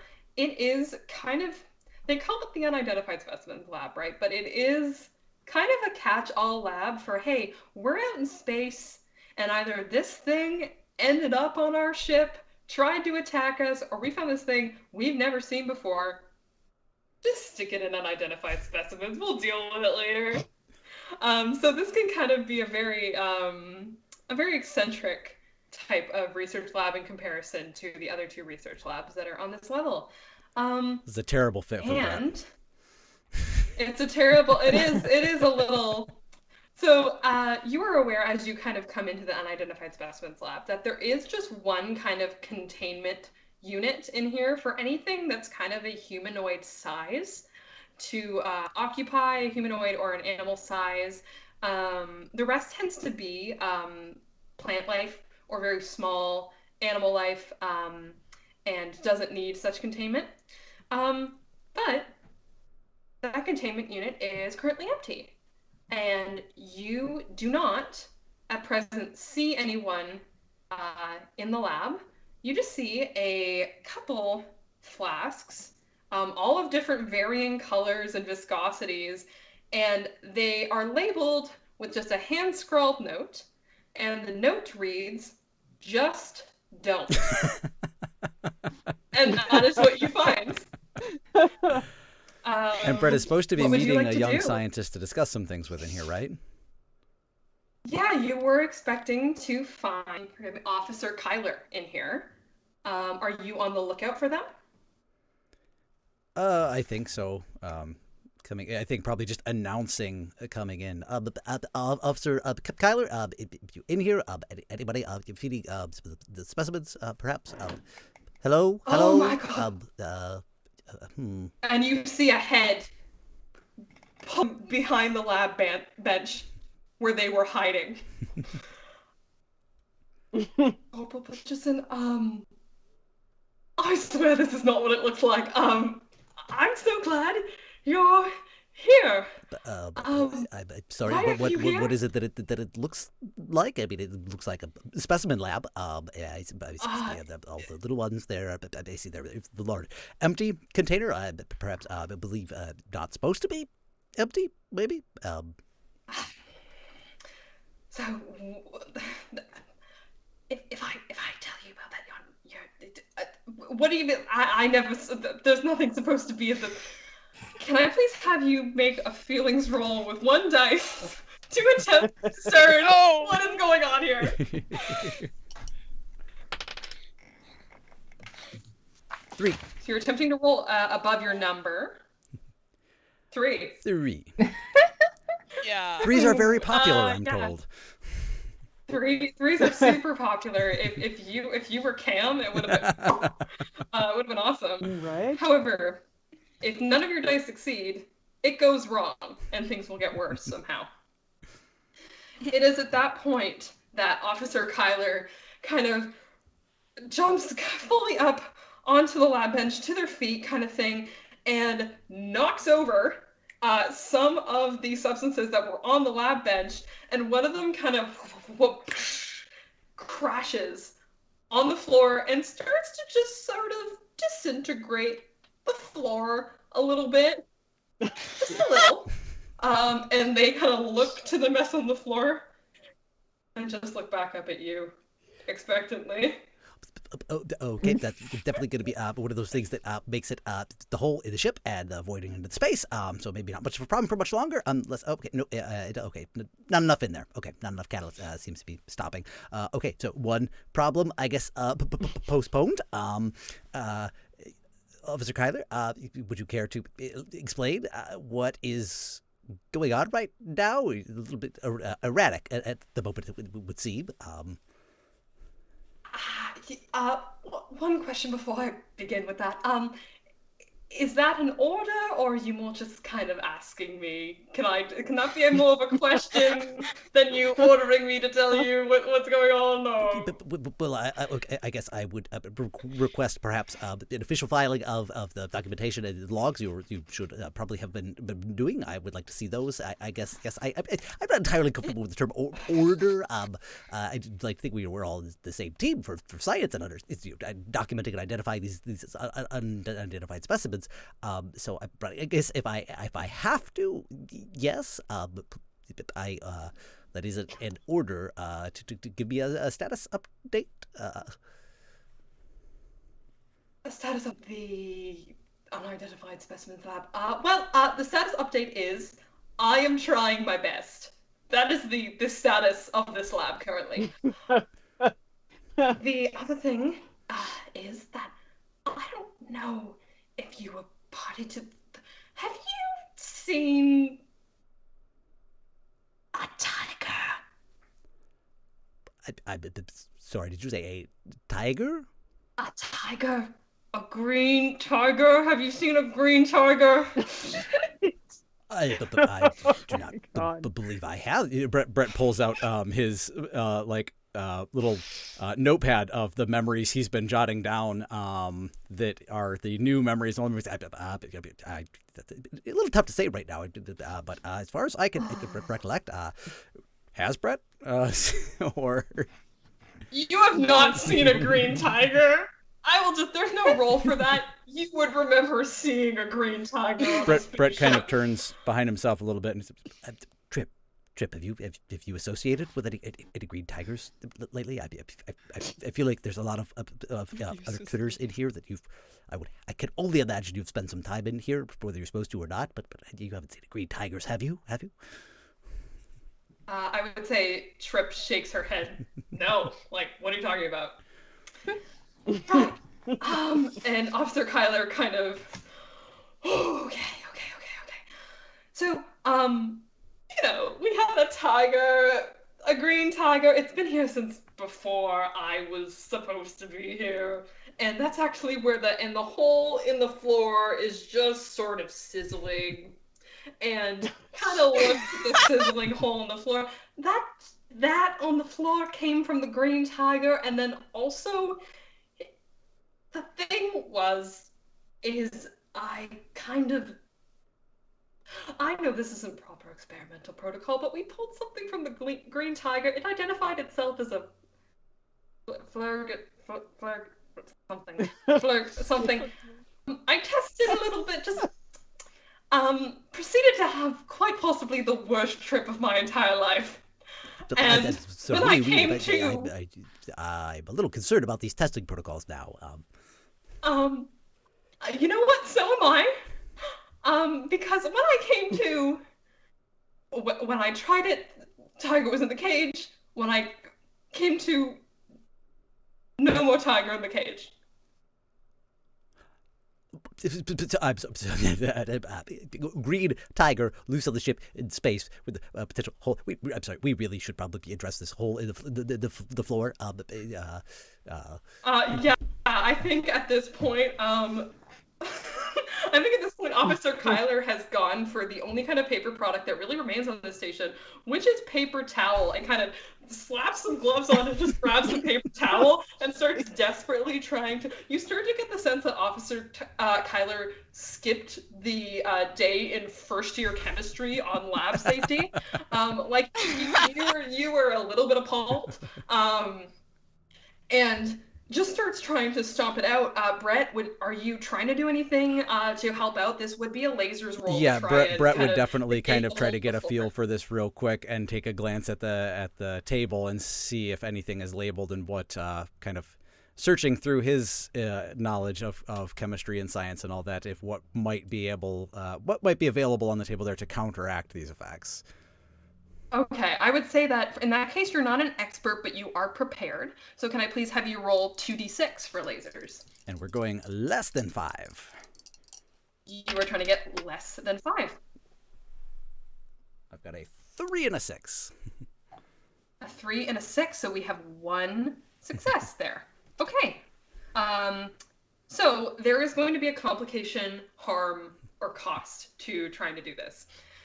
I would say that as you kind of survey the hole in the floor, it's starting to leak down, and in fact, it is starting to, the kind of the layout of the ship instinctually. You're not quite sure how you know it, but you do. And you are kind of positioned like almost right over where the reality core is, and you're starting to kind of knew you were gonna say that. Oh my god! You're starting to kind of see some blue light springing from up in this hole. So I will say, this is a bigger repair than you anticipated. If you're going to do this, you have to take care of this first, and Flurgy has to go backseat. That will be the cost to fixing this successfully. Okay, apparently far more reactive than I initially anticipated in here. I kind of thought that was just going to bubble out. Maybe I think we need to address this very immediately, post haste, before it becomes, I guess, a post posthumous issue for all of us. In which case, it really wouldn't be an issue, but that would be the far less desirable situation. All right, so I think you get to work. You are able to kind of instruct them here and there, and I think you are able to kind of get a ping down to the head of repairs that something is going up, and I think you probably, according to protocol, you would know that you are supposed to make contact with some form of Wendy or Grace to alert them that the reality core is at risk of being compromised. Do you proceed with Absolutely. That's protocol. Absolutely. Okay. I had a feeling. That's really cool. Okay, so Grace, I will say, Grace, I could use a little bit of saving at the moment. Brett to Grace. Brett to Grace. I would say, I think this is funny. So yeah, Grace is within the vicinity. I would say that the superior sensors of this ship extend to Grace being able to hear her name called through walls. And Grace kind of wanders inside, takes a look, and says, "There's a hole in the floor, Corporal Butcherson." That is an incredibly astute observation. I would like to see about addressing that and possibly making not a hole in the floor, particularly given the particular location of that hole above the reality core and the disastrous implications of the continued existence of said hole. Ah, yes. It appears as though there may be some effect to the reality core based on the carelessness demonstrated here in the unidentified specimens lab. Do not worry. The appropriate report and log will be filed. The proper documentation. I will see to it that. But again, I feel that should probably come after the addressing of the whole. Now, I believe that there probably is a particular, obviously, material important for containing reality core energy, and maybe we should just get a little bit of that shored up, because I think there were a few drops maybe that went down. I have finished paging engineering and those responsible for repair. They say that they have already received your communication and should be en route. We have put the reality core into power saving mode in order to ensure that we are not compromised in our mission. Thank you so much for your astute observation, Corporal Butcherson. Yes, it would be good to avoid compromising reality. I think we've probably done that enough as it is, but I agree. And she just continues to stare at you a little bit. And it's at this point that you have some people come in with toolboxes, and they kind of look at the hole in the floor. We're just gonna patch this up, or yeah, we're gonna make sure that. What did you spill? But that is okay. Excellent. Can we just? Yeah. Can we? The repair person kind of looks up. I feel like we're gonna have to evacuate the personnel from this place to really deal with the. Yeah, that's not looking so hot. Yeah. I think Trip walks up to the hole, like patting a wrench in their hand, and then puts it on their shoulder and is kind of looking down. A repair person kind of eyes Trip and is like, is she repair certified? Did she get the? Is she good to do, like? Trip is an excellent assistant. Though I probably should, Trip, please put that down. Trip should probably just come with me out here in the event of any complications from this. Expert assistant, and I really could use their services. Probably, I think you have this well in hand. Oh yeah, we got it handled. Thank you, Corporal. We'll page you when it's time to come back. You and Officer Kana. Yes, that's me. On our way now. And they kind of rub sweaty palms on their lab coat as they exit and kind of look to you. So, right.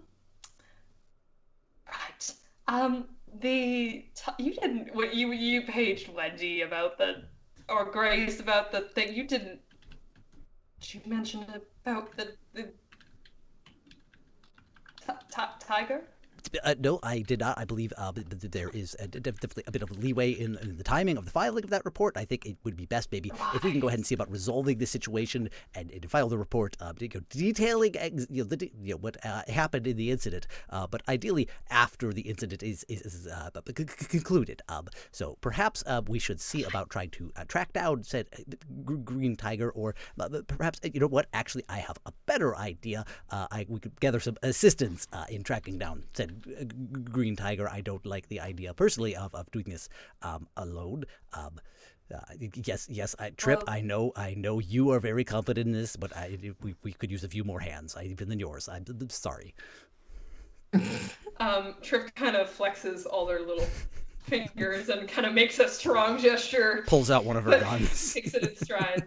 pulls out a gun. No. Wait, you still have that? You were supposed to return those to requisitions during the SCPP. Okay, Trip, we're gonna have a conversation about this. And kind of just snarls as the Glock goes into the. I am endlessly amused by that. All right, I would say at this point, Officer Kyler is like, help. Yes. Who did you have in mind? Anyone in particular? Brett is already messaging Felician, and did they say there is a green tiger on the loose in the ship? Concerned emoji. Response, is that a metaphor? I wish it were. Oh. Okay. Escaped from unidentified specimens lab. Officer Kyler, I'm afraid. What time was this? You began your sampling of the substances from the green tiger. What time is it now? What time did you? Please tell me at least you properly documented the starting time before any effects of the. I'm really gathering. I documented the starting time. I just have not looked at a clock since about 20 minutes ago. Does that do it for you? Does that? So Brett is going to go through his stuff. I'm just gonna pull this up here.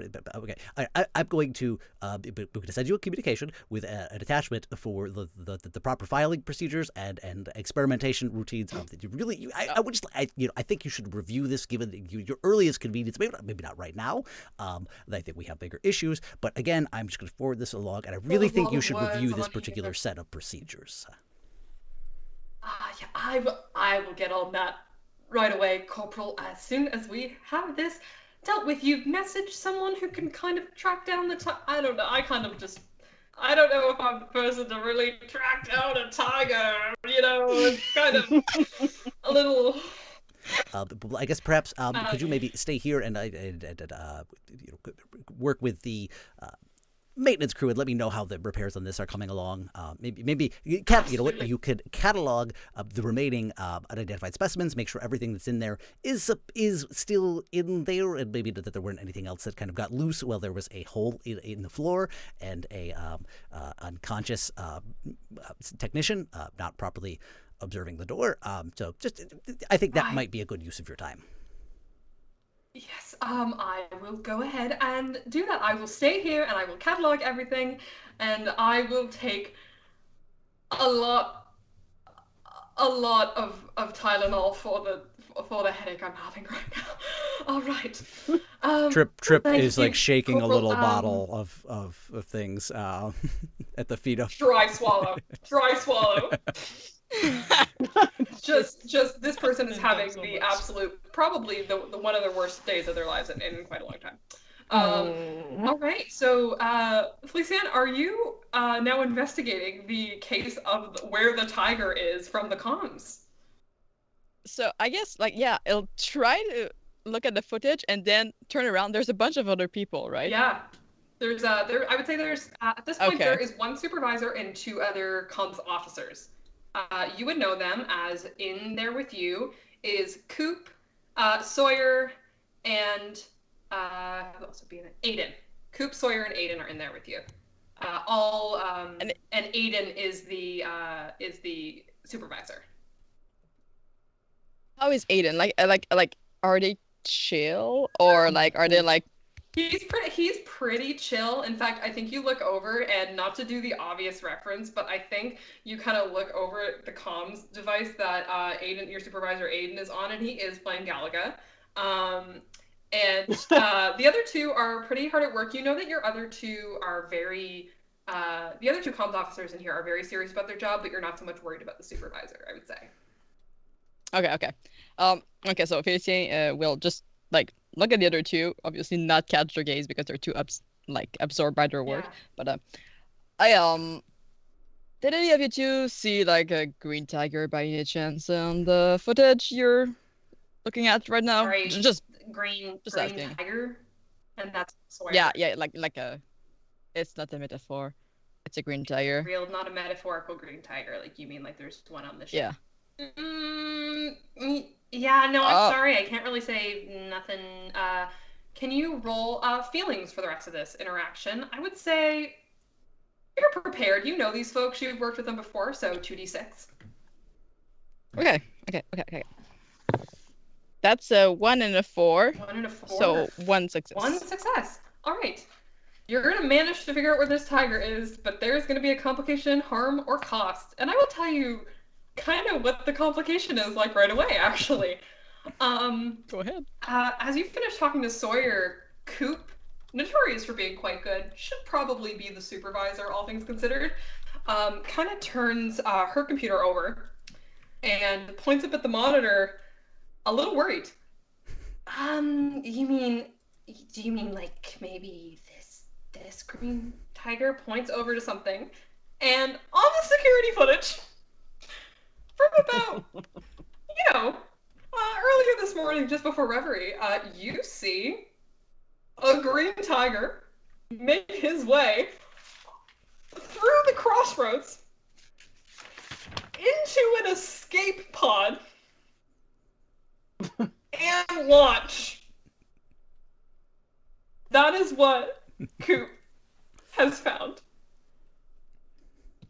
Well, so much for meeting that animal. Well, damn. Sorry, there was a timeline on meeting Flurgy. I'm really sorry. It's okay. It's all good.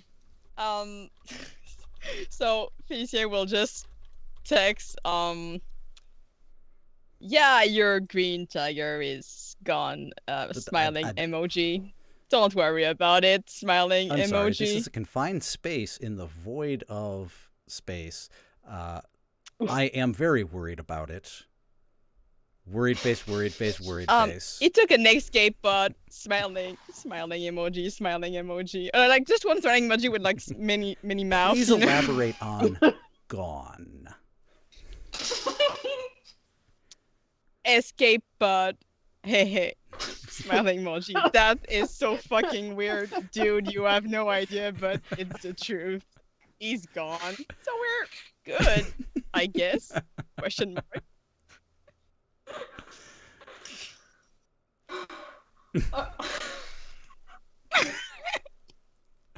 I guess that's one solution. Please be sure to log the appropriate report. All right. LOL. LOL. It's just the answer is just LOL. Nothing more. Yeah. And Coop kind of looks at her monitor and like back at you. So, like, what are we supposed to do about that?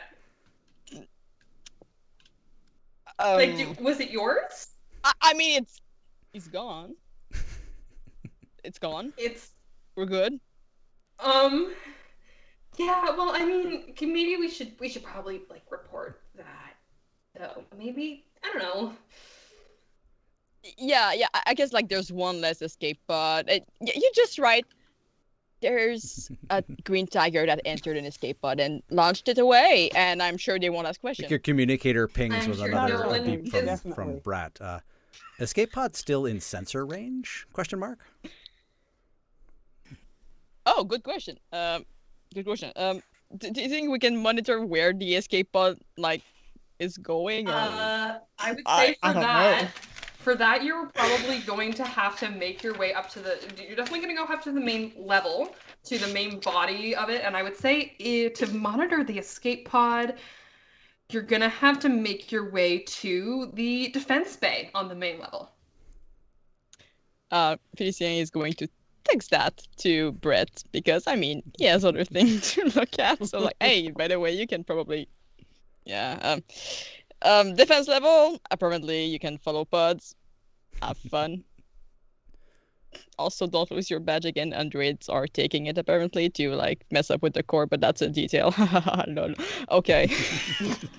Good luck. You guys are also free to meet in the defense. You guys are free to meet up anytime. However, I think for the sake of really wanting to get to something for Nim, I think it's time. Yes, sorry. Yeah, it's totally good. It's hilarious. All right, so I think we're doing a bit of a time rewind here, right? Because Nim is taken off and is almost kind of right off of breakfast, going to this meeting with in diplomacy and debrief. I could fully just wait, and we can have it in current time. You know, like just stop and maybe talk to some people and stop and maybe you're like 45 minutes late for your work assignment. Okay. I would say then, do you eventually enter is probably my only question. I probably have to. There's probably like pings on my little communicator. Yeah, you're just getting like a Wendy. It's almost like a Wendy chat bot. Like it's not her full consciousness so much as it's like a Wendy branded SM that keeps reminding you that you have this work assignment. Just ping, ping, ping in your pocket. Yeah, this is probably like a daily thing too. Yeah, this probably happens like all the time. So Nim, you arrive to this room that is very much like a conference room, as you would expect it. And as you kind of take into the fact that your fellow agents have told you, maybe there's going to be other people here. Yeah, no. You get in here, and there's just there's a big, long conference table in front of you. Completely empty. And there's just a screen. And that same sort of idle animation, artificial intelligence in a green suit, just kind of pops up. Nice of you to join us, Nim.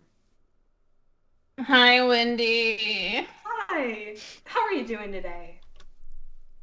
If I say I'm sick, can I go back to my room? If you're ill, we'll have to send you to medical. Do I get out of the meeting?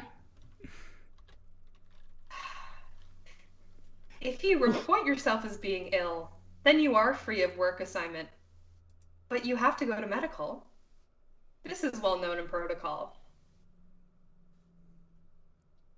Same kind of idle animation, but you can't help but feel like the eyes watch you.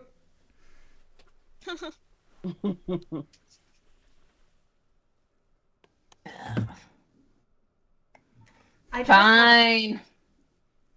Good. Then I promise you'll be on your way. We understand it that you have an interesting party sponsoring your presence here with us on the Reddington. Even more concerning, it seems as though the Secure, Contain, and Protect Galactic Federation, and there's almost a kind of laugh to her voice at this point, self-aware, has declared some sort of war on your interested party. As a mediator, the Fleet Council would love to help you with the trouble that you may have found yourself in recently. As long as you're able to go on record with your diplomatic affairs thus far, we should be able to move this along quite quickly.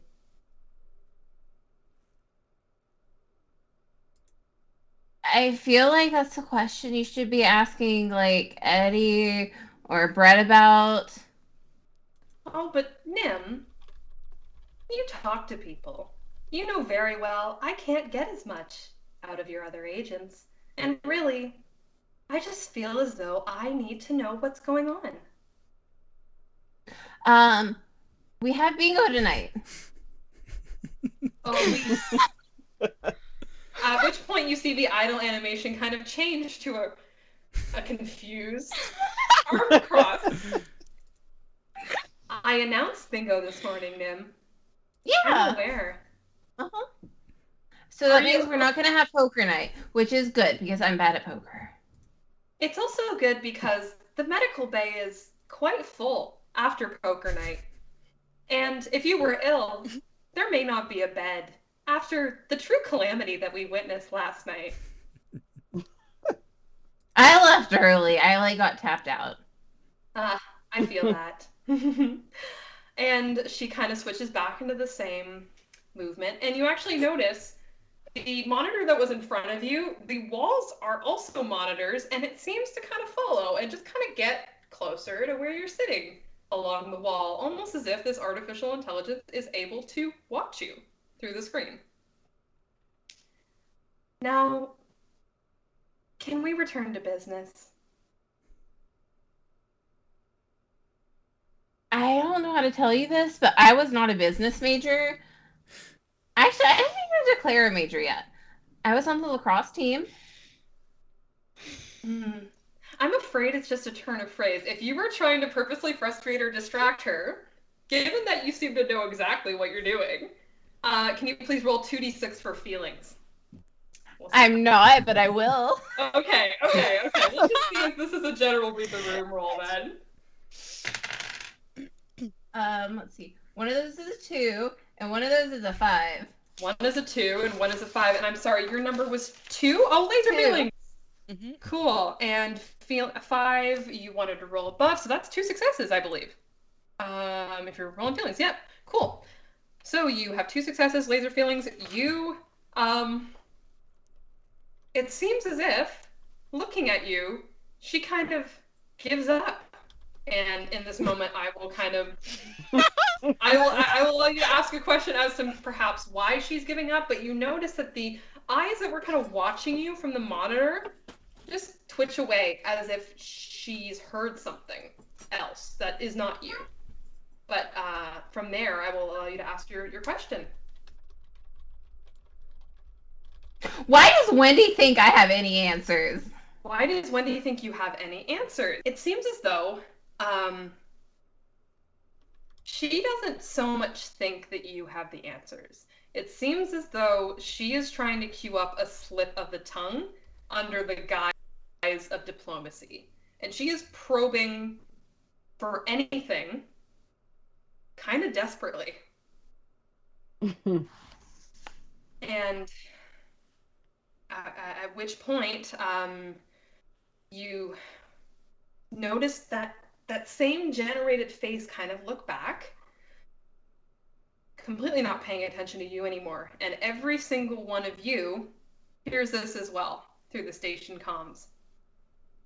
Wendy says, "Will all crew personnel report to the crossroads immediately? A code yellow has been issued by Fleet Command of Station." And with that, I think we will take our second break. So we will be back in 10 minutes. In 10 minutes. Yes. All right.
All right, and welcome back, everybody.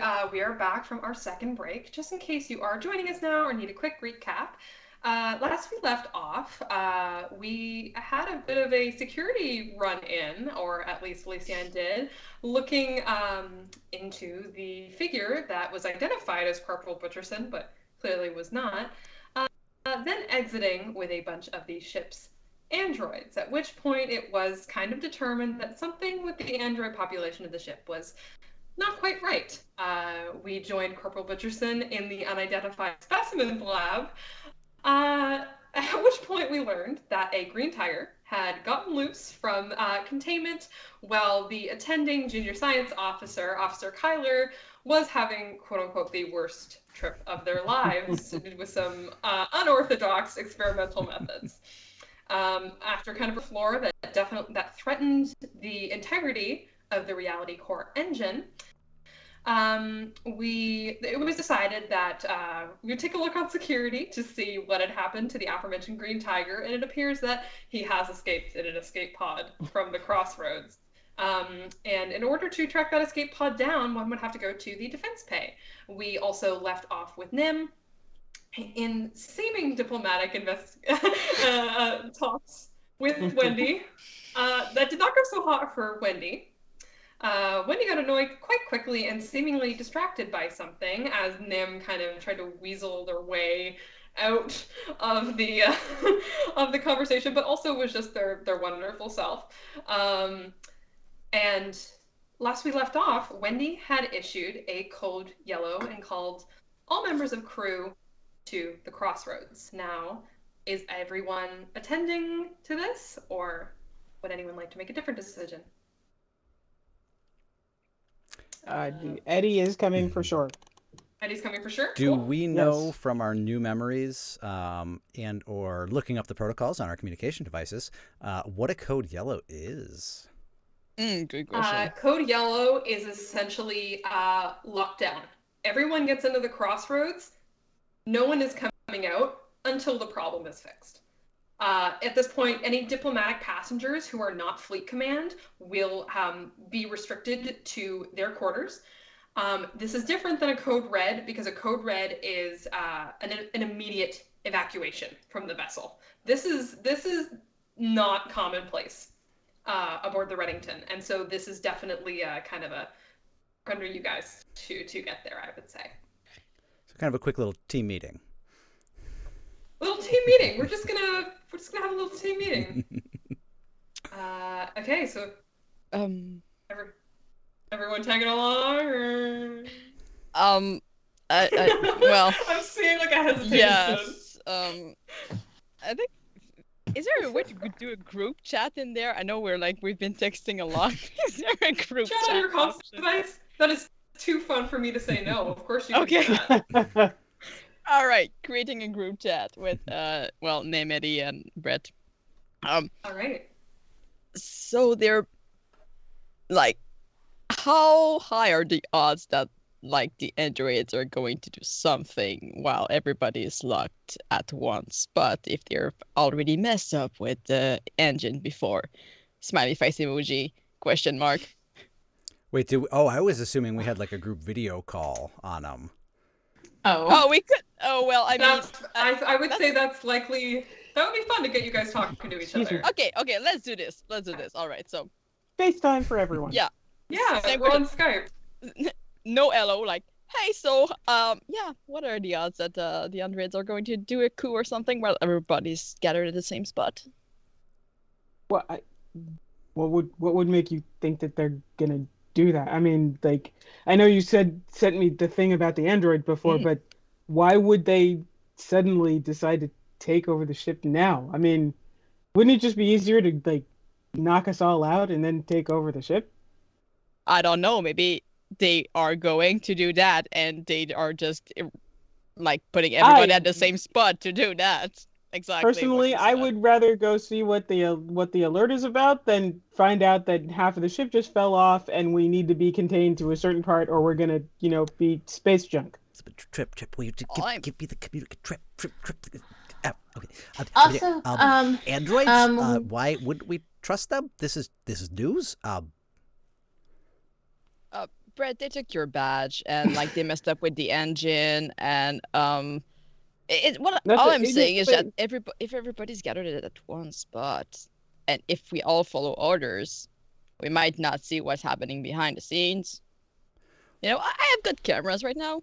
Well, you've got cameras, but Eddie, you were down in the lower parts with engineering and everything. You must have extensive access to some of the engineering systems. Is there any chance you would be able to try to hack into the Android protocols, their main directives and everything? See if anything has been altered in the computer systems.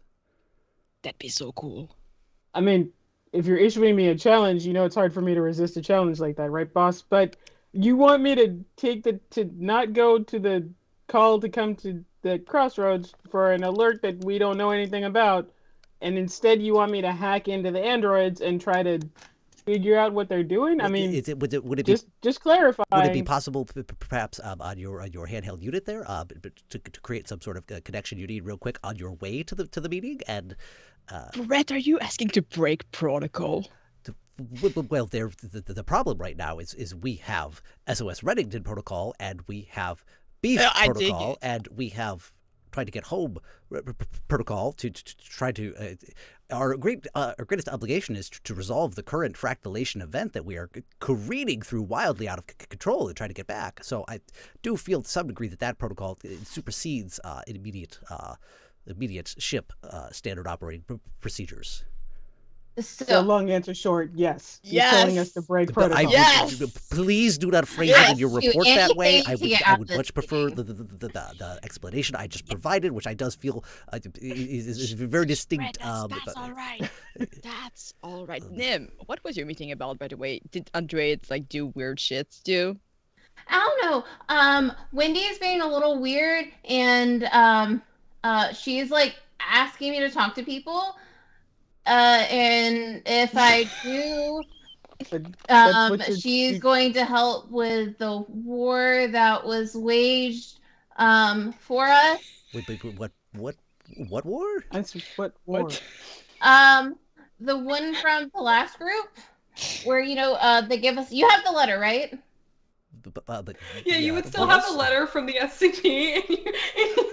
Yeah, we gave it to you, Brett. You have all the papers. Brett, you would still have the letter from the SCP that was basically well, I'll tell you what the note I got was. And it was something along the lines of, and I think this is if you'll excuse me for a moment, it was a declaration of war from one of the heads of the SCP in the vein that, oh my god, if Beef fucks with them, the SCP will fuck with Beef. That is what Wendy was addressing. Okay. It was acting as was asking to act as a mediator for that that head-on confrontation. Motives unknown, but that was the gist. So yeah, it was if they fucked with us. Like, did it say that? The letters? Yeah, it said that. Yeah, like in writing. Yeah. Yeah, in writing. Okay. Well, that's the letter that we have as to what degree the SOS Reddington crew and or supplemental beef agents may be aware of that is an entirely different story. Exactly. Well, apparently Wendy's aware of it, so She did feel a lot like she was trying to bribe me, though. I'm gonna be honest. Bribe you with what? Yeah. Bribe you with what? I think the whole war thing. She was trying to bribe you with a war? That sounds like a terrible opening. Helping us with... That sounds like a bad idea. The helping us with the war on us? I feel like maybe there's a little bit of a misunderstanding here that we could possibly help sort out. On the other hand, there is the part where they were chasing us down before, and then that unsavory you individual were starting to hear us. Yeah. Your comms devices are starting to lose their minds. Like, they're starting to lose their marbles pinging you because it can tell where you are and you are not in the crossroads. Oh, fuck. Eddie. All right, look, if you want me to try to hack into the androids, I'm going to have to do it on the run because otherwise I have a feeling we're going to get dragged up where everybody else is, regardless of what we want to do. So if you want me to do it, You gotta shut up and let me do it. You want me to hack into the androids? Okay. Is anybody going to the I crossroad? feel like I'm gonna go, but I'm gonna hack yes, as fast as we I can probably go. should. I'm gonna go wherever I can get out of this meeting. I fear we're just You're headed not to a gonna- bigger you can't meeting, go anywhere Nim, then. but you know what? But at least you'll be with us, and we can give you the cliff notes afterwards. Right. Okay. So yeah. Okay, as long as I don't have to deal with Wendy. She was, like I said, she's being a little creepy. You ever be in, like, remember those pictures where it's like they're staring at you and their eyes follow you no matter where you go? It's like that. Except it was an entire room. I could see where that would be a little bit disconcerting. that sounds but really. we should probably begin on our way to convene at the crossroads. Okay, and I'm any- going. Well, all I'm going. crew I'm personnel going. I'm walking report to and the I'm typing. crossroads immediately. A code yellow has been issued by Fleet Command of Station. Eddie's going and walking. Eddie up is toward- going to the crossroads. He's going to the I think crossroads, but he's Brett is- trying Brett to is going to the crossroads. trying to hack on the communication thing too, to try to find a Okay. way to get into or find where the android stuff is. Hey, Find Eddie, the Android Eddie- stuff on. Okay. Okay. What? Do you think like in the meantime you could also hack our position to like make us as if we're in the crossroad right now? No. Please, that would be I can so find cool. the androids, or I can take care of that. One or the other. Which one do you want? Like fast. Tell me right now. Now. Now. Androids, Eddie, androids. Make sure Androids, that none of the gotcha. code Okay, has been here I go. maliciously altered. I'm looking. Okay. Is everyone heading to the crossroads in the meantime, and then we will do that lasers roll with Eddie. Yes. On his way there, yes, Brett is heading to the crossroads, and on his way, he would like to pull out his clipboard with the two papers on it, and try to get one of them to basically tell him he wants information all about the reality core.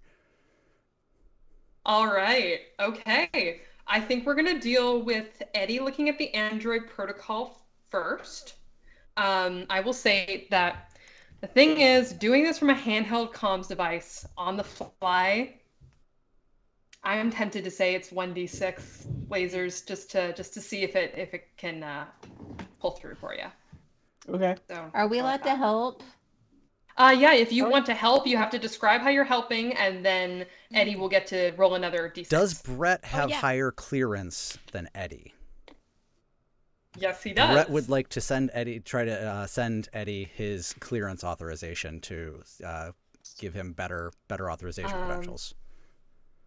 For sure. I think that might just have to be in the vein of Brett giving Eddie the physical comms device that is assigned to him as opposed to transferring accounts. But I think you can absolutely do that. In that case, please roll 2d6 for lasers. Am I allowed to help too? How would you like to help Nim? Nim would find Eddie, and because it is very busy, Nim would kind of like help Eddie like move through the crowds, maybe like act as like a buffer so Eddie can better concentrate and not like get ran over.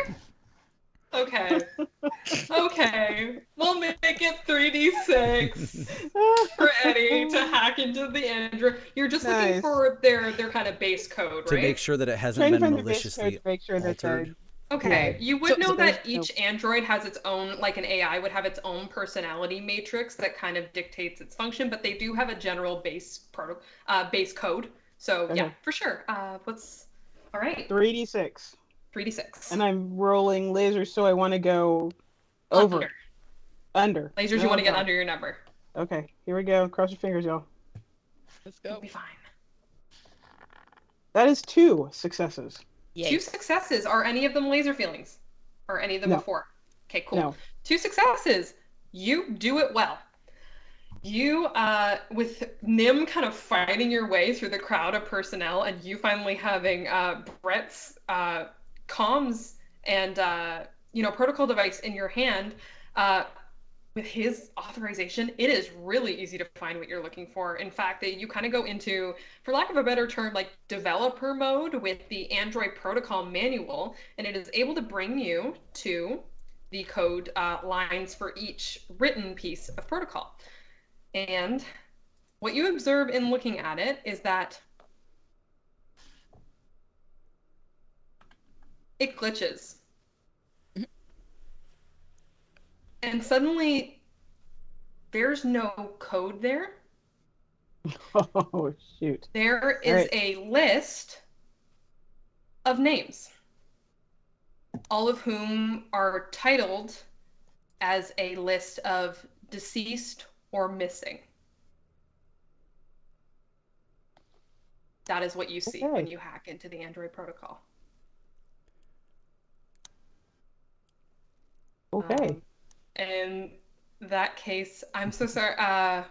Brett, what were you trying to do on your way there? I'm so sorry. Brett was trying to use his clipboard with his 2 pages of basically psychic reality paper to get information about the reality core.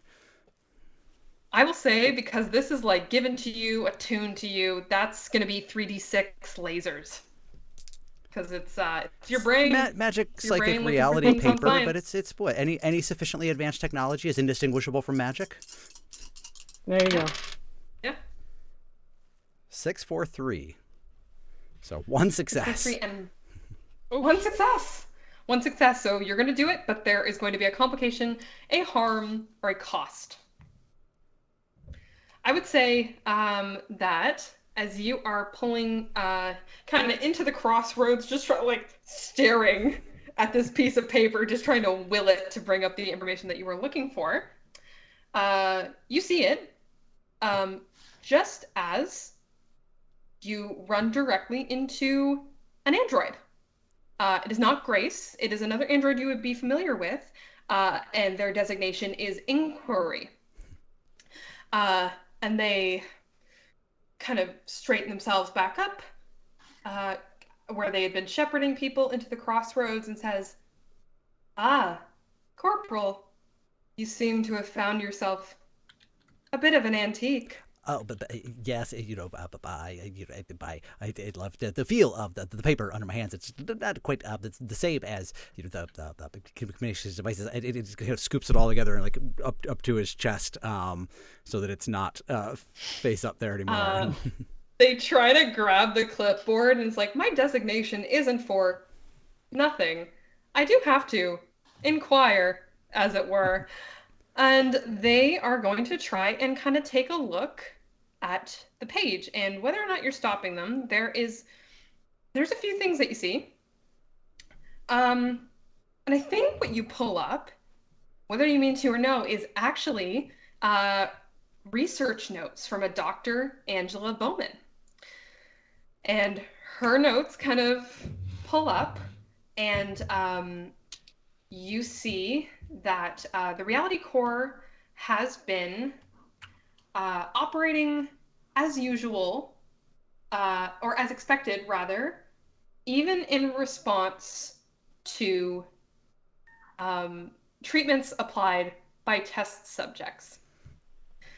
As you continue to go through, you see a lot more about ideas that she has about people who have some kind of supernatural or cultural extension of typical functioning. So she is trying to pull in anyone who she thinks is nudging at reality in a way that this technology is not built for. You see, in particular, she mentions precognizant visions. She mentions what she calls dual being, which is anyone who has kind of had someone or something in their body. So there is 2 beings inhabiting one body, kind of having a dual reality and perception at the same time. Anyone who has significant links to the past. And I would say you see a couple names start to come up. You see a name that is E. Blue Hill is the first one to come up. It is flagged. You also see some other names. You see B. Crawley, CMP Stratos, D. Fleece, N. Wheeler, F. Green, X. Hernandez, I. Finnegan, J. Greeley, and these names just keep coming up as people who have been in contact with the reality core recently. These are the flagged folks.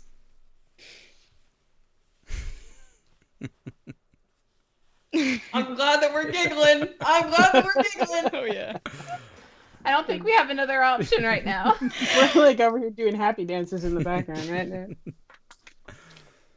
So yeah, Brett is definitely trying to keep this, I'm guessing, restricted document that he is holding, very restricted document that he is holding, from the Eyes of Inquiry. And I think that Trip would be picking up on that and helping, probably like popping up out of his pack and like squirreling down the arms, basically just jumping in the face of the android. Can I have Trip roll feelings to attack Inquiry, please? And I believe we said that Trip's number is going to be like a 5? 2. I'm so sorry. Trip I got is 2. 2. It's so there it's were 2. Yeah. Trip is all feelings. 3 to 5. Lots of guns, but I'm sorry. Was there the roll was 3 and a 5, so no successes. a 3 and a 5? Can Trip get another die for the gun? Oh, jeez. Jesus Trip gonna shoot Christ. an android. I can't say no to that. I will say, yeah, Trip can roll one more time, 1d6 feelings to use the gun on Inquiry, I guess. 1. Finally. Okay. And Trip is trying to roll for feelings. Trip is trying to roll above a 2, yeah? Feelings is You wanna over the roll, number. So above so feelings? so it was 2 Oh, over, successes so she- before that. Trip So is 3 a and 5. She 2. had 2 successes. I'm thinking that I was 3 thinking and of that backwards. Yeah. Oh, I'm so sorry. I should have caught on to that. Okay. No, yeah. So it was We'll a 3 say- and a 5. So it was 2 successes already. We'll kind of I'm so used to play Brett's it lasers. this no way. gun needed. Yeah, so for sure. I even I've run this before. I totally mix it up all the time. But okay, we'll play it off this way. I think Trip goes for the gun first, and Brett knocks it over the hand. And we're not doing this, but then Confined space, Trip, hole breach, first. voided into the outer space. The vacuums are bad.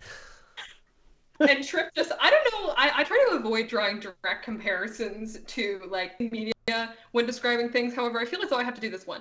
Has everybody seen Elf? Okay, there's a part in Elf where Will Ferrell's character gets ambushed by a raccoon who he is trying to give a hug to. And I feel as though Inquiry just kind of smiles at you see this android face just like fall as Trip comes at this android and starts just kind of pulling things out, and Inquiry is like screaming this high-pitched metallic scream, and everyone in the crossroads that's there for the code yellow just turns and looks at you, Brett. The And the moment rest of that you- happens, Brett has dropped to the floor with everything, and it's like wriggling along the ground between everybody's feet. All right. And someone tears the raccoon off of Inquiry, who is just a little shocked, to say the least. And Grace kind of takes up her role at the front. Now that we seem to have solved our raccoon problem and its disagreement with Inquiry, we can begin with the code yellow. Wendy, if you would be so kind. And you see Wendy kind of appear in the comm screen once again. And she informs you in a number of kind of protocol terms, for which I will just kind of lay out, that the reality core has been compromised. It is unclear when this happened, when they became aware of it. However, she says that anyone who has any information about something that may have triggered this problem with the reality core should please consult herself or Grace. And so it is able to be rectified immediately. Until then, all personnel after this meeting, after everyone has shared what they are kind of able to give, they will be directed back to the crew quarters until this is to be settled. And that is because there are escape pods there, just in case something happens. It appears that just for a moment, I am having some technical difficulties with the headphones. So if y'all wouldn't mind kind of discussing your options while I fix this, I would greatly appreciate it. Okay. Okay. So Brett is wriggling around on the floor. So one thing that once Lauren gets squared away, we'll need to address is timing of Brett looking up that paper and everything, because Brett also needs to get Eddie his communication device. So I think we need to nail down the timing on that just a hair. Because so I'm guessing we're gonna be coming up on Brett just like squirming his way straight into probably Nim's feet, since Nim is clearing the floor for Eddie. But I guess like Brett giving Eddie this communication device would be like the first thing that happens, and then after it does his little like things while Eddie is looking at the Android programming. I don't know. That's my suggestion. I feel like that tracks and would fit as soon as we can get confirmation from Lauren. But priority since we are back. Good. Welcome back. Yeah, sorry about that, guys. I was Glad not to sure get what on. had happened. They're Okay. back. Because I didn't hear any of that, so you really did have a jam at this moment. Like, okay. All right. Is there anything that you'd like to do, kind of that you've come up with since I was dealing with that? So we're a little curious just on timing of everything, because Eddie needed Brett's communication device for the elevated access privileges. But then this this clipboard incident is just before that. One would assume, since it's kind of Brett just getting there. So this is kind of an all at once kind of thing. So that happened with the Android, and then Brett wriggled his way across the floor over to Eddie and Nim and got him that device so that Eddie could do the hack. And yeah, I would say that.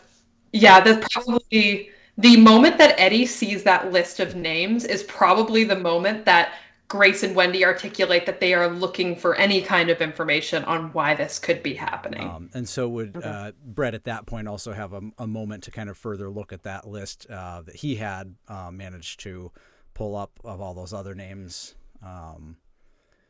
Yeah, I think you as a player, Mick, know exactly what kind of names you're going to continue to find on that list. Yeah, I was going to ask, are the lists, if they compare the lists, do they have time to compare the lists? I would say yes, just in the general cacophony of people panicking that the reality core is breaking. When you compare the lists, there is... Yeah, I would say let's roll lasers, but you're definitely helping each other. So I'm going to say whoever is rolling it, it's going to be a roll of 3d6 for lasers. You want to take it, Eddie? Sure. Okay, 3d6 for lasers. So you're trying to roll below your number. Below, right. Okay. That's two successes, 1 and a 2. 2 successes. Are any of them laser feelings? No. Okay, cool. 2 successes. You do it well. Good job is the description for 2 successes. So I'll tell you what happens there. The lists are not the same. They're very much not the same. And I think just as you really go, yeah, there's nothing connecting these here. There's something that could be a coincidence. On the list from the Reality Core research, there is an I. Finnegan. On the list of the deceased in the Android code, there is an M. Finnegan. Oh. That is the comparison that you've made. Eddie, it does seem that aside from these individuals they're interested in, their speculation that whatever it is, how exactly that the Reality Core works, but my speculation is it's some sort of it contained fractalation event that they've been able to harness the immense energy being released from and kind of ride along. And their speculation is that you could possibly influence it with your unique connection with reality. You might be able to. We may be able to, if you could alter this enough, but try to get us home. I mean, I had a appointment to go talk to somebody about, stuff, but I don't know if I have the power to change anything, but I mean, I could try, I guess. I would say that, Eddie, you do see Dr. Bowman in the vicinity. Okay. That is the only person from the lab you currently see. Actually, the only person missing from this meeting would be Captain Darcy, who's been ill for like quite some time. This is predates anything that's going on here. But have we? yes. Pierce? Oh. Have we Nope, gone now? we're back. What happened? Okay, we're back. Awesome. Okay. I just saw something weird happen with the stream. Oddly Yeah. shaped, though. Sarah's. We are oddly there we shaped. go. Correcting. You're doing great, mate. So Doc's there. So Doc is there. Yeah. Very, very standoffish, very quiet, very severe looking woman, you would say. And yeah, so the floor is yours to do with that comparison and that hypothesis what you will.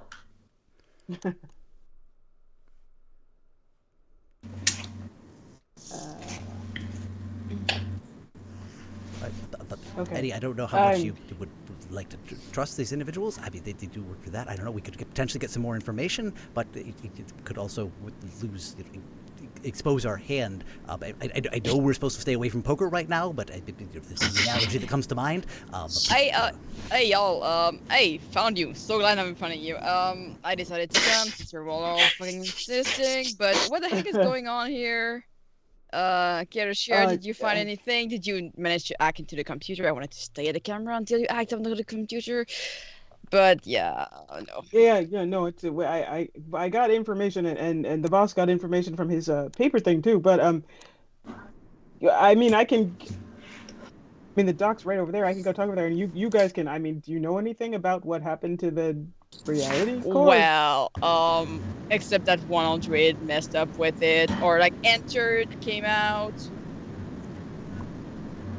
Yeah, entered. Yeah, you saw that person entered engineering, which is where like the base of the core is, and exit sometime later. That was what you saw. Yeah. Also, I think you returned your. Oh, we have a little feedback for even when you you're were not talking. Yeah. Okay, interesting. Let me try a few things. Sorry about this, guys. Do you want to So- take our break a few minutes You're right. early? Yeah, we could definitely go for a break a few minutes early and then try and get this finished off. So we will see you guys later. Quick technical recess. Good. Okay. Yeah. Call it Figure 10 things minutes. out. Yes. Bye. Yeah. So back at 17. Yeah, after. 10. Yeah. Okay.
right, everybody, thank you for sticking with us through that. We seem to have kind of fixed what was going on there, so thanks for your patience. Last we left off, we were in a Code Yellow meeting in the crossroads of the SOS Reddington. Eddie was able to a list that should have been Android code, but was in fact a list of deceased and missing persons. As well, there was a research paper on the reality core by Dr. Bowman that had the list of many familiar names, perhaps familiar to these agents, perhaps not, of Reddington citizens who were used as some form of test subject in the doctor's trials. They are in the heat of the moment trying to figure out what exactly could have compromised the reality core and to get things back on track. And with that, I will leave it to y'all. I will remind you that Dr. Bowman is in the room, who you've not had the chance to see yet. As well, if you think you know anyone else on the ship who can help you, they are likely here. So just feel free to throw that out there if you think that is of interest.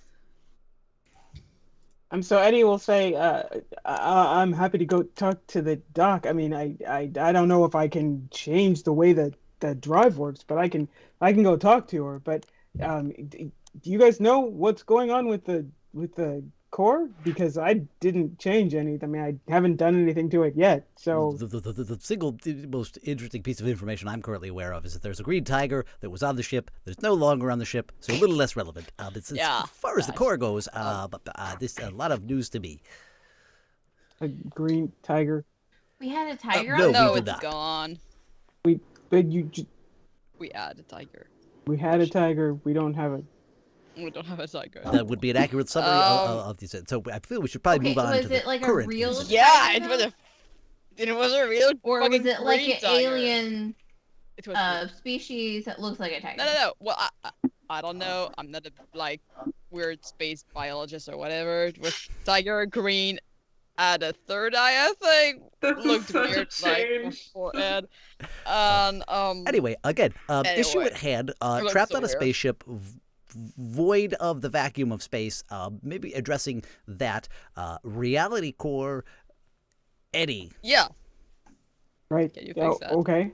I don't know if I can fix it. I mean, let me go talk to the doc and we'll see if I can do anything. But I got it. Are you gonna cover for me so I can get over there?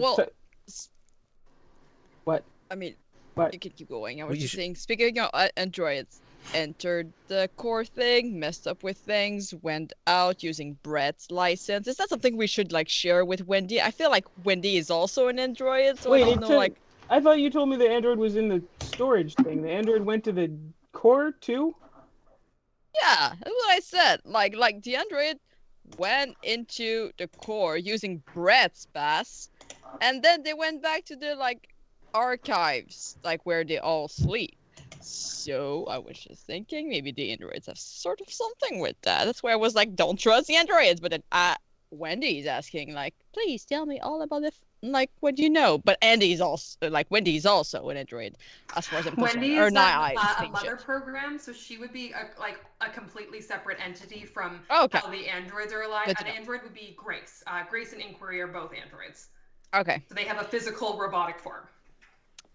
So we could tell Wendy I would not trust the physical android. From Nim's previous. Okay. Wendy is acting really weird. Okay.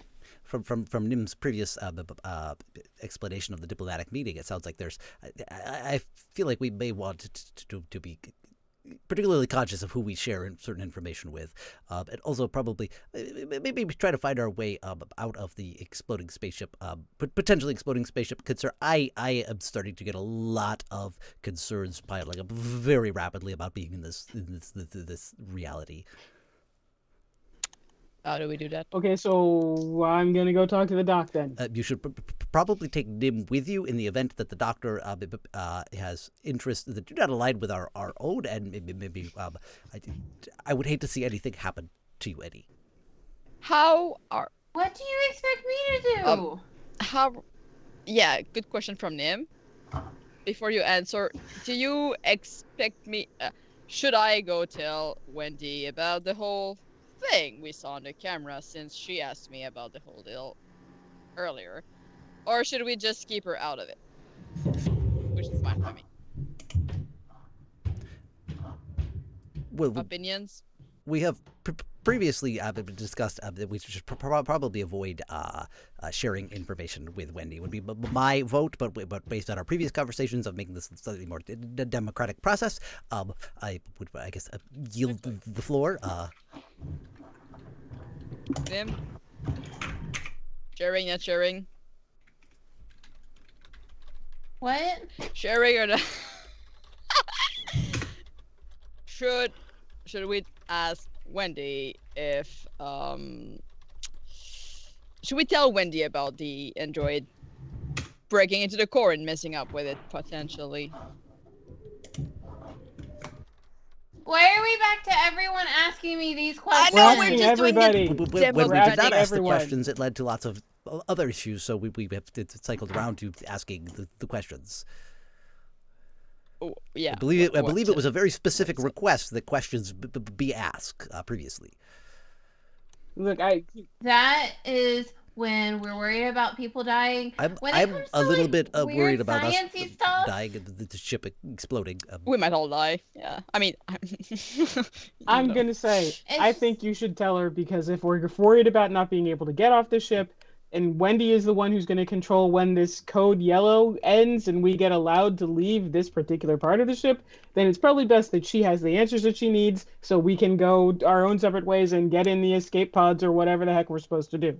Okay. yeah, listen to Eddie. Eddie's the one who really needs to be answering all the weird science Okay. questions. Good. Brett's One head vote dips down a no, little two vote bit. yes, one vote I don't know.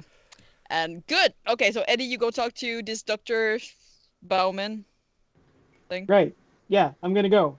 Just, I'm- Gotta go chat I with think Wendy. she's already kind of seen you. You talked with that. would not surprise me at all. Yeah, so you guys have seen this whole huddle that's been going on in the code Right. yellow, and kind Yeah. of taps you on the shoulder, Eddie, and says, "I'm sorry, I just couldn't help it over here." Doc, hey, I was gonna try to come and talk to you. So can I help at all with anything that's going on, do you think? I mean, I don't know for sure, but it kind of feels like maybe I could do something. What do you think? I was beginning to wonder the same thing myself. It's just a lot of what we've been working on, and I don't mean to say this with listening ears, and she kind of tilts her head over at Wendy and Grace. We're not supposed to be doing what we've been doing, Eddie. Do you understand what I mean by that? Okay. Yeah, the like meetings and the Mm-hmm. try. I got you. Okay. So we're not supposed to be doing. Okay. Right. And if we could keep that from the attention of at least Wendy as a representative of Command Corps, and, all the androids don't really have a choice in reporting to Fleet Council. I don't keep any around. So you can try it if you want. What I'm saying is they will likely try to stop you. But Doctor, what exactly is it you've been trying to achieve with the assistance from individuals like Eddie?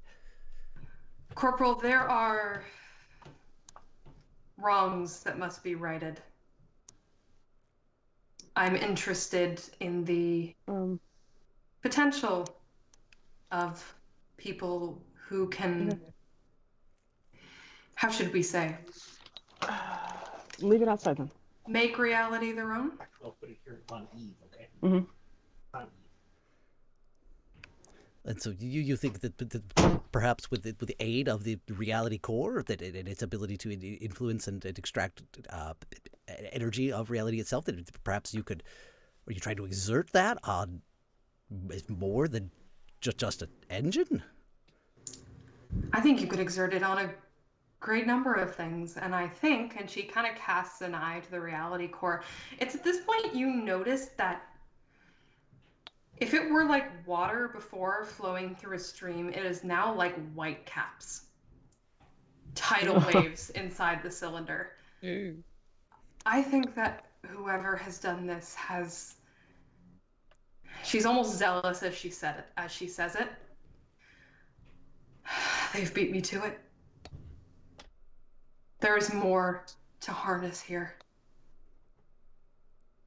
So you think somebody's done this on purpose to try to change the way things are going now? I think someone is trying to right a wrong. I think they're trying to rewrite reality. Right. Yeah. If they rewrite reality now with everybody here, they're gonna rewrite everything. A great number of things, but sacrifices must be made, don't you agree? Funny you should ask. That's a bit of a recent issue of ours, and I must say, I myself am starting to view that particular question in a different light, as I think where many of us would not be inclined, I think, to agree.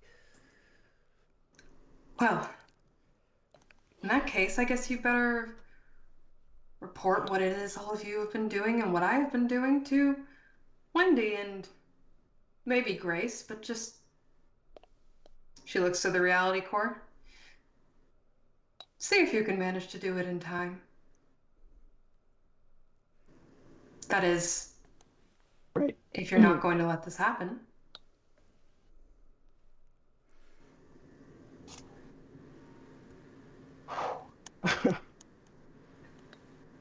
So, let me ask you this: the changes that you think somebody's trying to make right now, in your opinion, Yes. better or worse? Aboard the Reddington? I think anything would be better. Okay. Not aboard the Reddington? Not aboard the Reddington, then we don't have the reality core, and we're not having this same conversation, Corporal. I intend to live in the now while there is a now to live in.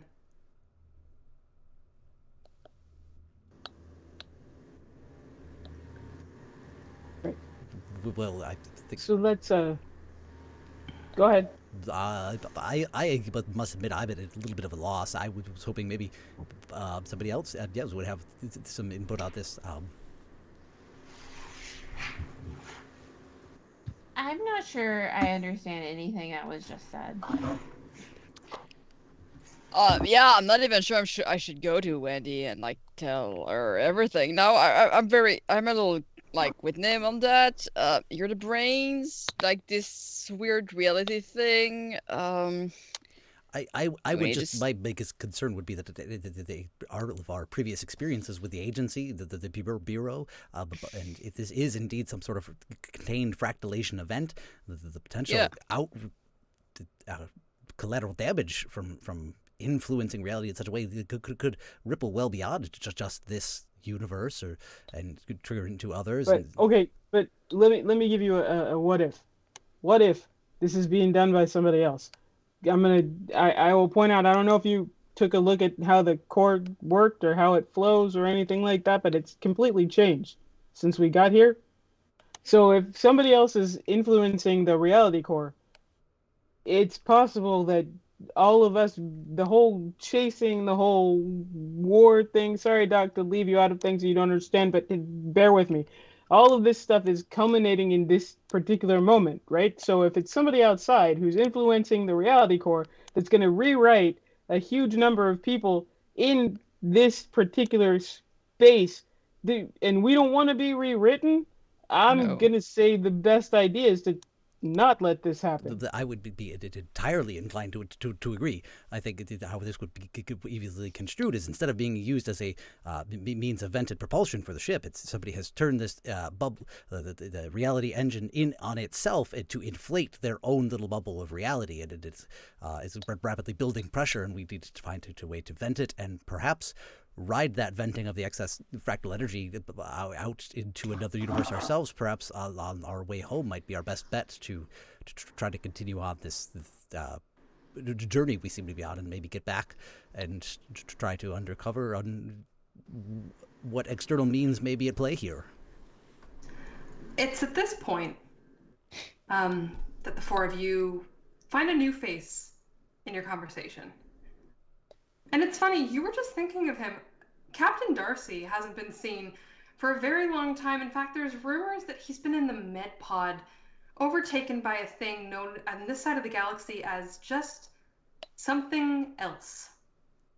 He's been in recovery.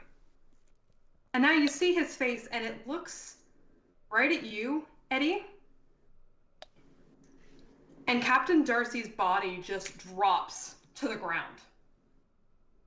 And from there, you see a familiar outline of a spirit. Really, Eddie, I think we should be going. There's places to be.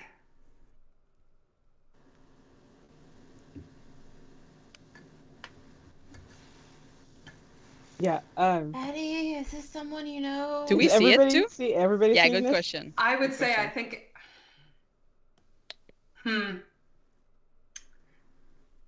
I think everybody's seeing it. Oh shit. I think at least the four of you are seeing it. We'll go with that. You kind of in the heat of the moment, everyone is still panicked. I don't know that many people have witnessed Captain Darcy enter and subsequently fall to the ground, but the few have seen this. Is this just me, or did we have a little bit of lingering effect from the Reaper eyes, the Reaper sight there? No, boss, it's okay. I know who this is. It's okay. It's okay. I'm sorry. How? Who? It's done. We'll talk about it later, okay? It's Did you get a weird creepy father thing too? No. It's okay. So there's places we need to be. I agree with you. I agree that we definitely don't need to be here. The archive.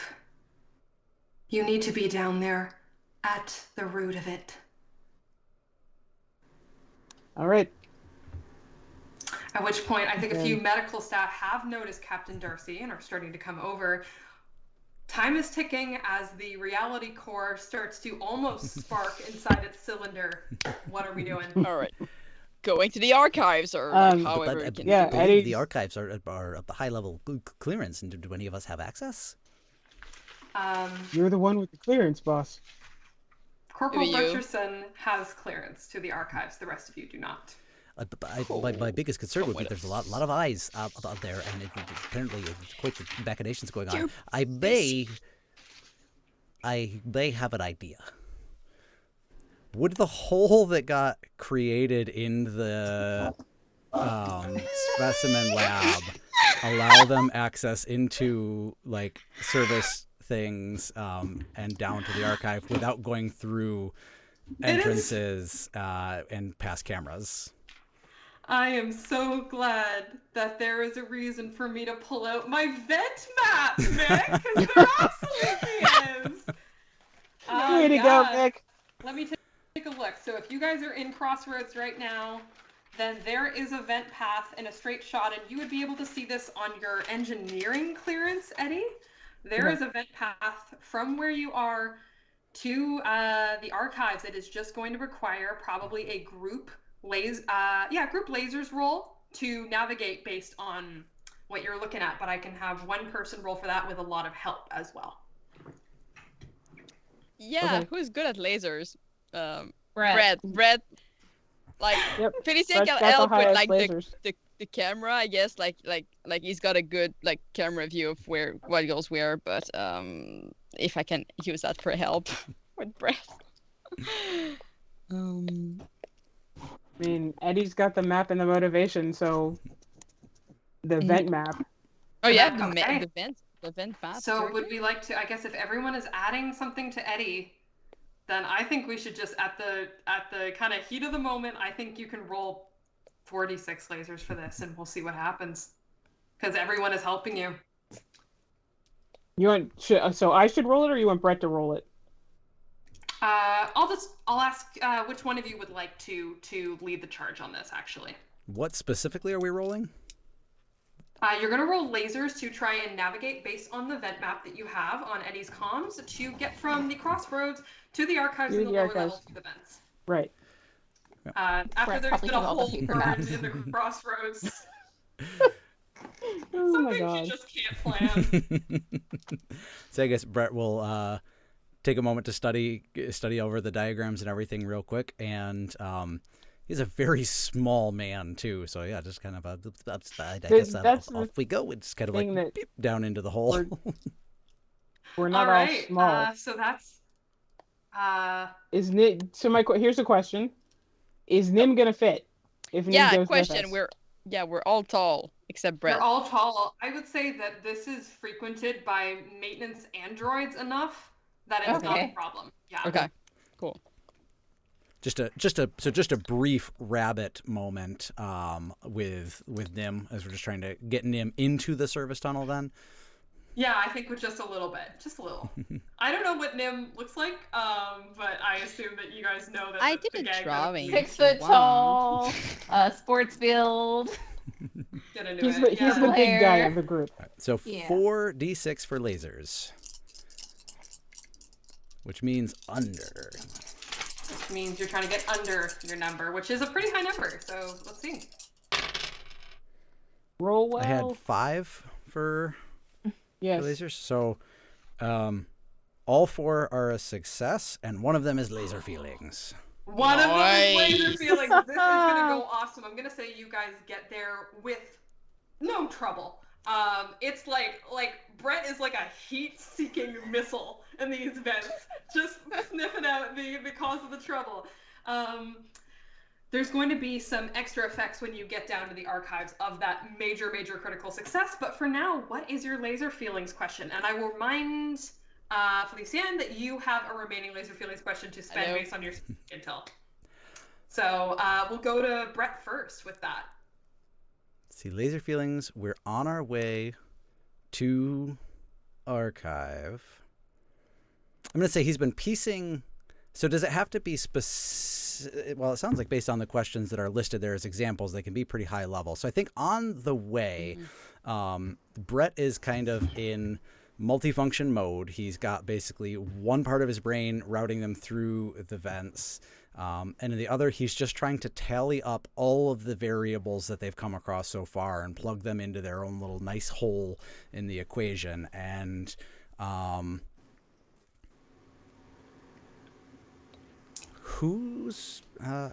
saw one I just liked. What's really going on here? Have we had that one already? Yeah. I think we have, but I think it's taking a very different color in this instance. Okay, what is really going on here? I think this plays out in stages. I think you're using Eddie's comm device, and as you're trying to piece together, you know where you're going, and you're looking down, you see this list of names, and you realize you have archival clearance to archive level consoles as well through this device. You pull out your own. You start searching for names, initials. And you pull up, I'm going to say you pull up all 3. You pull up all 3 log entries from a previous mission that is attributed to M. Finnegan. There is, I will just go ahead and read them all out to you. There is the entry designation 0411. It reads, "We set out today. I cannot say I am enthused. The crew is sure of our success, and I know far better than to trust the arrogance of men with my life. Yet, I do not want to appear ungrateful, at least not outwardly, for my post. They say this journey will be remarkable. Frankly, I'd prefer it if it were boring, and at least a little warmer than freezing. Perhaps that is too much to ask in surroundings so vast, a ship so big, and water too deep." The second designation is 0415. "I know that records of my voyage will surely be destroyed in what is to follow. Even now, as I scrawl this, in what penmanship remains despite my shaking hands, I know it is a futile effort to preserve my memory. They tried to tell us not to panic, but I've always been one to know better. It is cold and dark, and I can hear the band playing even now. But I know I will haunt the ones who leave the rest to die. To whoever may find this record, remember us, or we may haunt you too." The fourth designation is 0400. One above, one below. She's found the record. I've attempted to hide the pain for years, and she's well enough aware that I don't like to talk about it. Perhaps this is for the best that she knows. After all, we will need a way out, and I do not intend to go quietly this time, despite what they may like from me. I know they left us. Why they have trapped us once more, I do not intend to remain long enough to find out.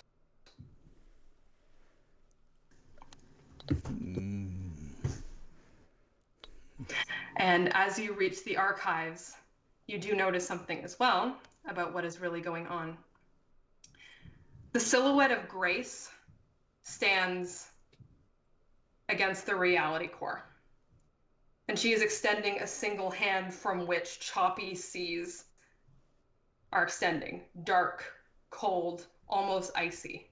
And the engine usually makes a low thrum. You feel as though you're used to that. And for a moment, you think the sound that you're hearing is just that. It's just the engine.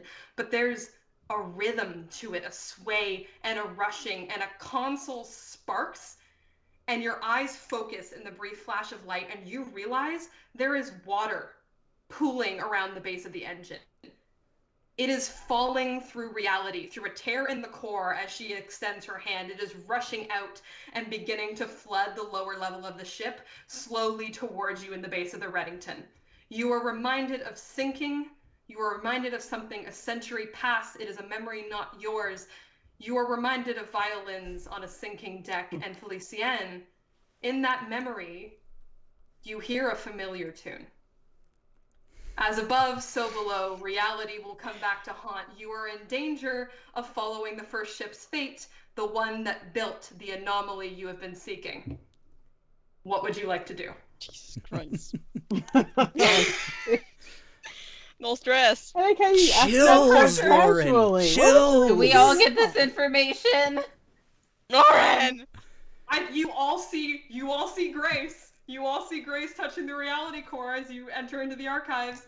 As you kind of poke your head out, you notice a few more androids are almost in clone kind of sleeping mode in some tubes in the back, but they're starting to twitch, awaken, and like look at you.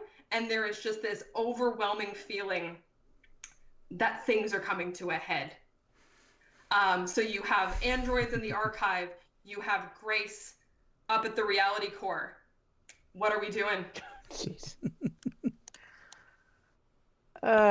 Being awed by the awesomeness of that story. Thank you. Oh my god. I'm really glad you guys enjoyed it. Brett That is do turning back and something. looking up at the vent they've dropped down from. I don't think I can't make it back up to that. I guess we're in here now. Do we stop her? Do we stop her? I Why don't- is- I mean, anything's better than this, right? I would certainly say so. Eddie, from everything we've learned, I think it really comes down to you, whatever this individual is doing, which I'm surmising. I'm wondering if they captured spiritual energy. We've encountered that in other realities, that somehow taking reality itself and our own influence and echoes and memories of it and either utilizing it somehow. And I think you could have some tangent of that ability, and you might be able to do gestures to the Grace doing it. I think whatever Grace is doing, I think you need to find out. I think you can do this too, and I think you really. It's okay. We're dropping democracy. This is an order. You need to do that better. Did we all get like a Whatever chance it to is. read these logs? I don't know. Brett, have you communicated at least the gist in the time that you've been army crawling through the vents? Yeah, I think so. Okay. I think that given the circumstances, yeah, you guys are on top We're of all what's on the same happening. page. Eddie, Yeah. I don't know how any of this relates, but if it's got anything to do with those logs, I don't think she wants to be forgotten. It seems Yo, like why? they forgot a lot of people. I don't know how we could forget at all after this. Okay, let me ask a question. Has Eddie seen anything like this before? Like, has Eddie seen any indication of how this resolves, how to resolve it? Um, I would say to try and channel this, it is time to. I think we'll do roll feelings, and we'll do 2d6 on that And because you are prepared. Right. Okay. is there a way to pass my question along to Eddie? I know it's a long stretch, but like it's been You'd hanging have in to. there. I need to Eddie have a would reason, have I to guess. be acting. I will say before Eddie makes the roll, Okay. is there something you saw on the security footage that you would like to communicate to him? In which case, yes, you can pass it on to Eddie. I mean, is there something I saw on the security footage that I could pass it on? That you could unless pass on. We Yeah, have high because, sensors, so maybe we have You do have. Mm. Okay. You have high sensors. Sorry, just trying to think of what that might have gotten you. like ghosts. I really like that suggestion. I would say there was something. When that figure came back in to the archive after going on its few little outings, there was an energy sequence, almost a halo, surrounding that figure that at the time, it didn't make any sense. You thought it was the android short-circuiting. But maybe that wavelength was a little different. Is that something you'd like to communicate to him? Yes, absolutely. I'm not speaking about like possessed androids, but maybe possessed androids. I mean, Eddie, especially since we've seen the spirit guide now. yeah. The spirit guide has kind of moved through the walls to the basis of the coronary, but I don't know how tangible they are to go up and stop anything so much as provide any kind of guidance. Is that a fair assessment, you think? Yeah, they're not tangible, really, but they're just kind of having fun. Yeah. They're having a good time. right. Okay. Maybe they look. Okay. So I'm rolling 2d6 feelings. 2d6 feelings to see how this, to try and channel your visions into seeing Is what you there can do about this. is there 1d6 added maybe potentially from the help of like there's a or not? I think that gives me I a would say question, right? Not yet, no. Okay. a question or help you can pick. Oh, Would you rather okay. roll another dice or have the question? Okay, no, I'm giving him the question. Yeah. Okay, cool. We'll save that for after the roll in case there is more laser feelings. But if Okay. we're trying to get above your number. Okay. Here we go. No. Nothing? Nope. Okay, you still get your laser feelings question, but something is going to go wrong. Doesn't it always go wrong? Do It's it. just sort of the way it goes. Gosh. This is like a big question. I'd say we're at the time of the game where it's okay to ask the big questions too.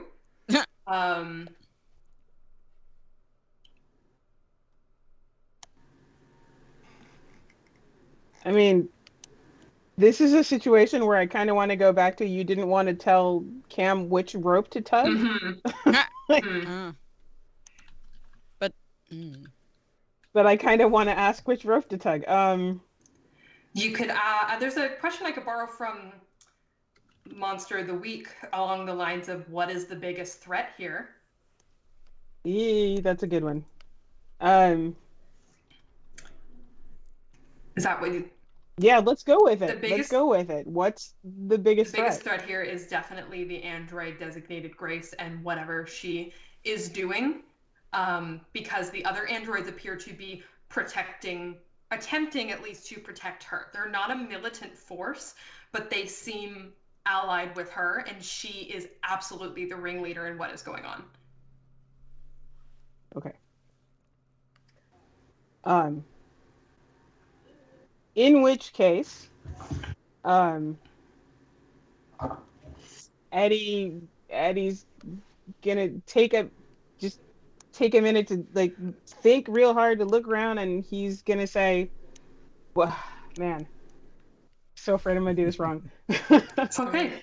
He's gonna say, we got to get her off of that thing. We got to get her off. We got to move her, get her away from it. And he's gonna launch himself at her to try to get her away from the core. I would say that is a feelings roll, and based on the fact that you're acting on laser feelings, we're going to say that you are prepared, so it is 2d6 feelings. Cross your fingers, I y'all. mean, is there any way if Eddie maybe says something, Nim is Well, it more just said likely that, to He just I will say Be I'll able to- definitely open it up to Say help we- from the others, for sure. I mean, he did just say we have to get her off of I would the- say because Nim is thing. more likely to be able to like get her out of the way. Physically. Okay, so if Right. Nim's leading the charge, then we can have Eddie helping on a feelings roll for Nim. Yeah. Okay, Yeah. so in that case, it's going to be 3d6 feelings for Nim. Do it! Rock this. Do man. it! Okay, that one's a 2. So that one's a laser feelings, and then that one's a 4, and this one's a 3. Critical. Three successes, and a one laser laser feeling. feeling. Oh my gosh, Yep. you take this android down in like you basically clothesline her off of the just kind of Busting out the smack her lacrosse off. moves, right? And, Yeah, Nim's a lax bro. Right? There you go. yeah, for sure, busting out those lacrosse penalties. And Grace hits the ground with a metallic thud, and you see visibly now this halo of energy kind of pulsing around her.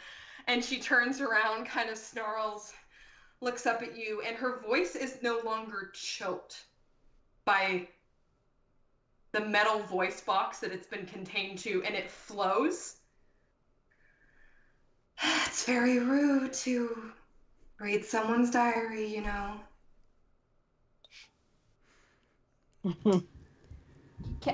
My lasers and feelings question.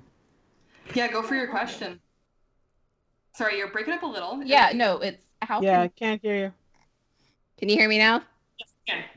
Yes. My lasers and questions feeling. How can I help you? Wow.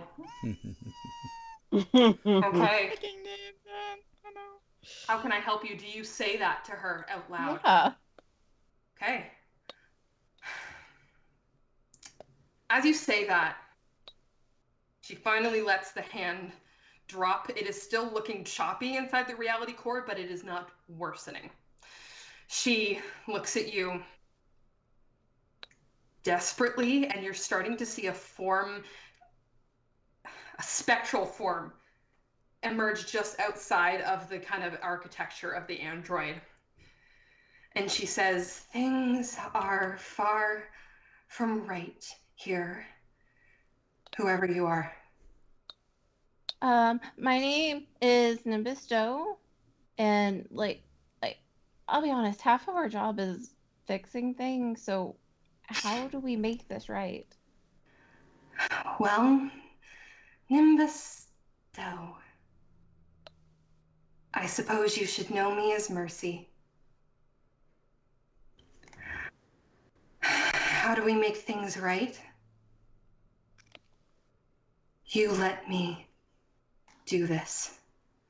You need to save them. Let the core fall in and get closer.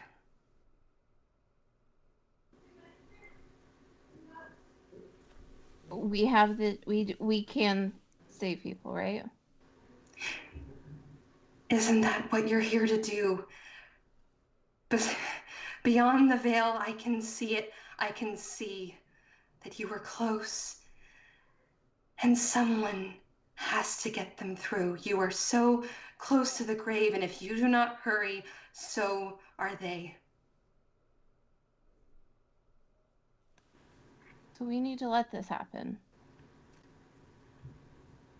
It's the only way I can think of to get us out of here. who is us? You're all trapped. But what happens? What happens to everybody else if you get what you want? Everyone here, across the Vale, they're in Reddington. I constructed this. I tried. It took everything in me, and I still needed a vessel. There's more than one vessel to haunt, but I constructed this here in the hope that you would find us, and you did. Everyone here is who you're trying to save. Isn't that what you're here to do?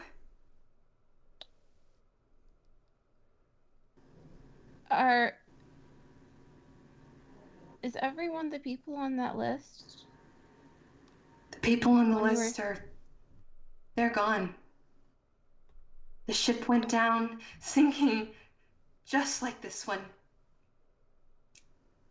What happens if we let you do that, or if we help you do that? Does everybody go back to Reddington? What happens? The ship is sinking because you're sinking it. Perhaps I didn't know my own power. But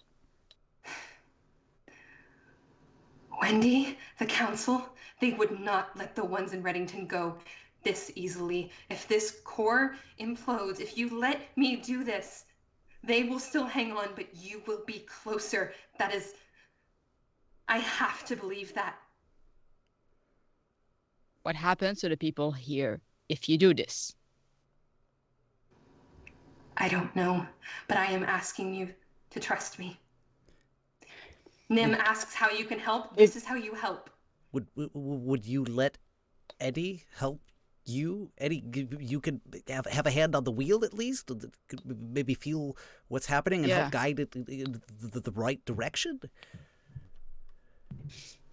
Maybe we can save more people than you think. But that's not going to happen alone. That's one thing. You think, and turns to Eddie, you think you can help me? I can try. I mean, I'm willing to try. I'm willing to try to help as many people as we can. My question is, the people on the list are gone. Sad as that is, if the people on the list are gone, that's fine. But the people here, can we let the people who are trapped go and still help the people that are on this ship at the same time? I don't know. The best I can offer is you evacuate them and we proceed. But I constructed this. But there's no time. There's no time. It's falling apart around me. I've been weak there as it is. Code Red is full evacuation, right? Code Red is full evacuation, and I will mention, Corporal, you have the authority to issue one. Yes! All right. Eddie, you need to help Mercy. What? You need to... Right. All the research done on this indicates that you are most likely to be able to help influence this reality engine and seek the desired outcome in the most favorable circumstances. I'm going to issue a code red and get everybody off the ship. And we see this through. I guess this is the way they've all gone so far, and here we are. We're the nexus of a reality engine, a fractalation event. It seems to be where we always wind up, and everybody else away. You get a hand on the wheel, and we try to drive this thing into the best possible outcome. Yeah, I got you.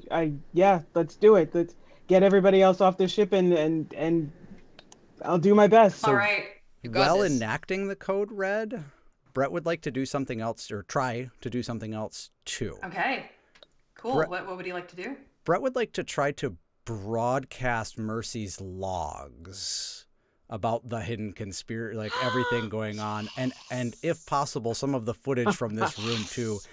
And not only like broadcast them out from the ship, but broadcast them through the reality core. Broadcast Mercy's logs through the reality core. There's no way I'm not gonna let you try and do that. Okay. Let's see. You know what? It's Brett, and he's thinking this has to be a lasers roll. I just want to say that as a communication officer, I can probably help with the broadcast. Absolutely. Then Okay. I think between the two of you, you are an expert in helping, and I will admit I'm a little biased in wanting to see how this goes. So I would love if Brett could roll 4d6 lasers. Trying to get below your number. Do it! So, 4 successes, 1 laser feeling. Rock on. Yes! Way to come in clutch. Okay, the code red goes out without issue. You start to hear the evacuation sirens going. You start to hear the influx of movement.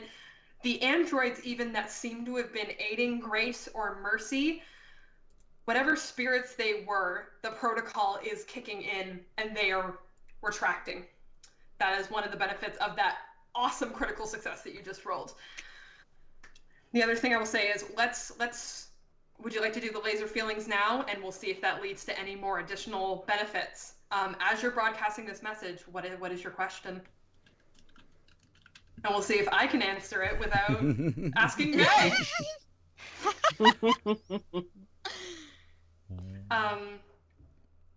What's the best? We'll get to that.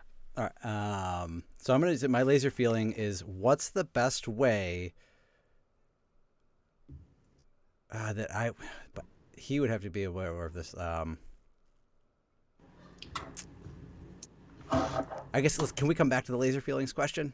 For sure, we can load that up. I will say, yeah, you and Felician get kind of at the base of the reality core, and you are able in a really quick thinking move to plug this into basically the base controls. And I think spurred on just by what you heard tonight and how close you feel to getting where you want to be, you hear it start to echo, and this time it sounds like the voice that wasn't choked. It doesn't sound like Grace. You can put on Grace. It sounds like maybe Mercy. For who? We'll tend to find out, but at least for the people on this ship. That is broadcast out as far as you can manage, as far into the fractalations as you can manage. I think we'll see the ripple of effects of that come to be. And as the evacuation is concluding, Eddie, you and Mercy approach the reality core that is broadcasting her message as far as it can go. And she's helping you. So you get the D6 for that. Can I use my laser feelings question? Go for it. So I thought of a way to route it towards kind of the question I wanted it in a way that makes sense. Okay. So in all the kind of programming and broadcasting of this message, basically trying to direct it into the reality core, pulling up schematics and things there, and trying to basically, I'm picturing that this reality core has some sort of like reality like map in with it, that it's as it's kind of altering and guiding the ship along on the present, that it's got this sort of kind of like overlay of reality nexuses, and so being able to use that to help as kind of a roadmap to Eddie. Yeah. So what's the best way to basically guide us in the most favorable direction through this fractalation event? All right. Yes, do it. So I think in looking and in plugging in, I think you have this moment, and I think it's very rare for you, Brett, to have this moment of pure instinct. But being so close, I think you reach out into the core yourself, as Eddie and Mercy do the same. It is not the hand of the android, it is the hand of the specter. First of all, plus 4 other little hands. plus 4 other tiny little trip Oh. cans. Okay. So what is the best way to turn this favorably for you guys and to get closer to navigate the fractalation in the best way is what I'm hearing. Basically, yeah. Okay. I would say,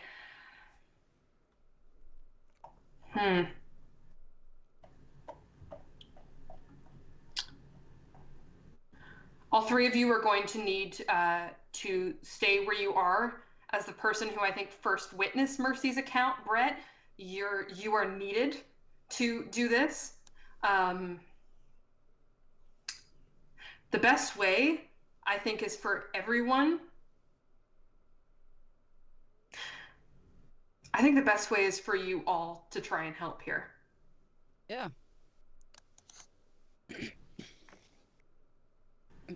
How can we do that? I think the best way is to just take what you've witnessed so far in chasing this down, and I think everyone would put a hand to the core. Mm-hmm. In which case, Eddie, I think your spirit guide joins you as well, whatever power they can offer. Oh, nice. And Okay. obviously there's a lot of dice in the roll here.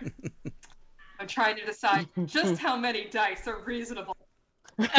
Should we all roll some? I think it would be interesting to just have everyone roll 2d6 feelings, each of you. I think that's how we'll do this. Okay. It's kind of an equal contribution, but I'll say maybe any laser feelings questions that come out of anyone's roll are going to be passed off to Eddie. Does that sound fair? Yeah, absolutely. Yep. That's a 2 and a 3. 2 and a 3. That's the laser feelings. Laser feelings, and you're rolling over your number. So that's okay. So that's 2 successes on Nim, and a laser feelings. That's a 3 and a 5 for me. Also 2 success and 1 laser feeling. So I'm giving it to Eddie as well. That's for feelings and laser feelings. Okay. What other rolls do we have in the mix? Brett got a 1 and a 3. And a 1 and a 3. Very much not above a 5. No, okay, so we have 2 failures on Brett's what part. about Trip? Brett is just, this is a feelings thing, and we're trying to use feeling and emotion to influence reality, and Brett is just trying to make it an equation. But what about Trip? Trip, can you roll 1d6 for Trip? I can't reason that the raccoon has more than 1d6 in this equation. But she asked for and Trip got a success. Trip got a success again. Of course, my icon. Okay, and last but certainly not least, Eddie, what's the roll looking like? I'm so glad that you guys had successes because Eddie did not. Oh, wow. 2 failures on Eddie? 2 failures on Eddie. So that is an equal number of successes and failures in the... Oh. Oh, we do have Trip pulling through. Here I was saying Trip is not going to come in clutch. Okay. She always does. She always does. She will prove you wrong every time. Hero. Yes. I think Meg and the gang would be okay with me going about it this way. You're going to succeed narrowly. At the end of this story, we're not going to see where you end up. In that moment that the reality core is imploded, does whatever it is meant to do, you're going to see the answers to the 2 laser feelings questions as you move into your next adventure. And those can be broader scale questions that I think, unfortunately, due to the nature of continuity errors, I might not be able to answer directly on stream, but I will pass this right over to whoever's up. I believe it's the 4 of you up next, actually. Is that the case? It's actually Theo. It's Theo. We had to swap we. I will pass this off to Theo then, and make You're sure gonna I give a very Theo specific questions as we do a riddle thing? This sounds like a terrible idea. Oh yes, this is good.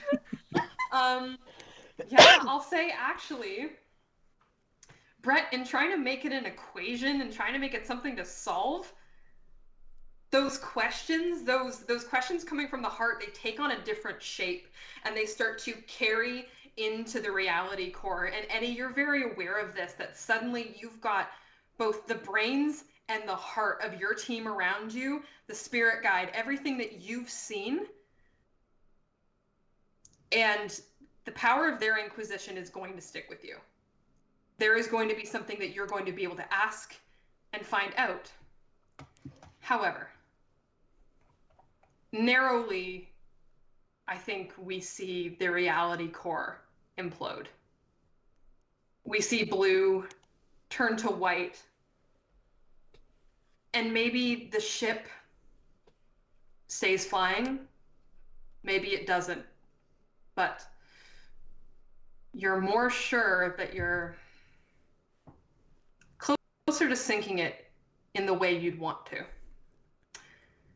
And I think you gain one last glimpse of stars out the back in the light of the coronary as it starts to shatter.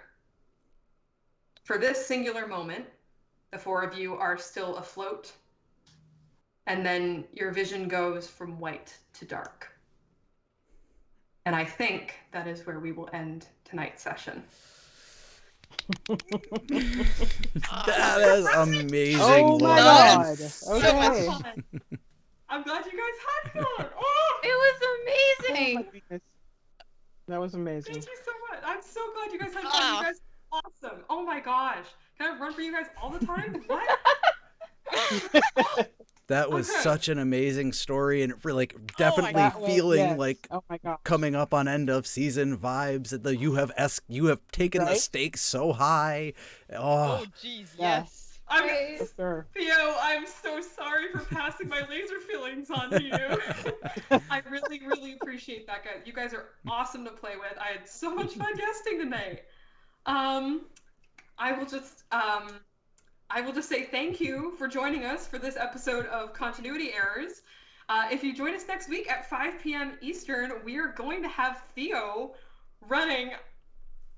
Oh no, what's the He's name running of it? his own game. He's Theo running is He's running his own the- real game. Theo's and- egregious arena of riddles and sobbles. There we go. It's going to be Theo's that, and it's going to be amazing. So please tune in. As I said, I'm so glad to be here. My name's Lauren. I'm on the show, and you can check me out on the Twitter that I mentioned. I don't know how to do an outro after having such an amazing time with you guys, but Yeah, I will take it. To Plug the your fire. social medias again. Like my social medias again. Yeah. All in any projects. I am the Lauren Tucker on Twitter and most other things. I'm a showrunner for Microcosmos. We'll be coming up with episode 10 of season 1 soon. Keep your ears peeled for that. And Echo Box and When Tower Angels Fall are some upcoming audio drama projects to listen to. That is me for now. First person on my screen is once again Alice. Guys, again, thanks for listening. I'm Alice Hart. You can find me anywhere online at Hellionhart, HELIONHART, on top of Once Upon a Monster of the Week, in which I play Delilah Fleece.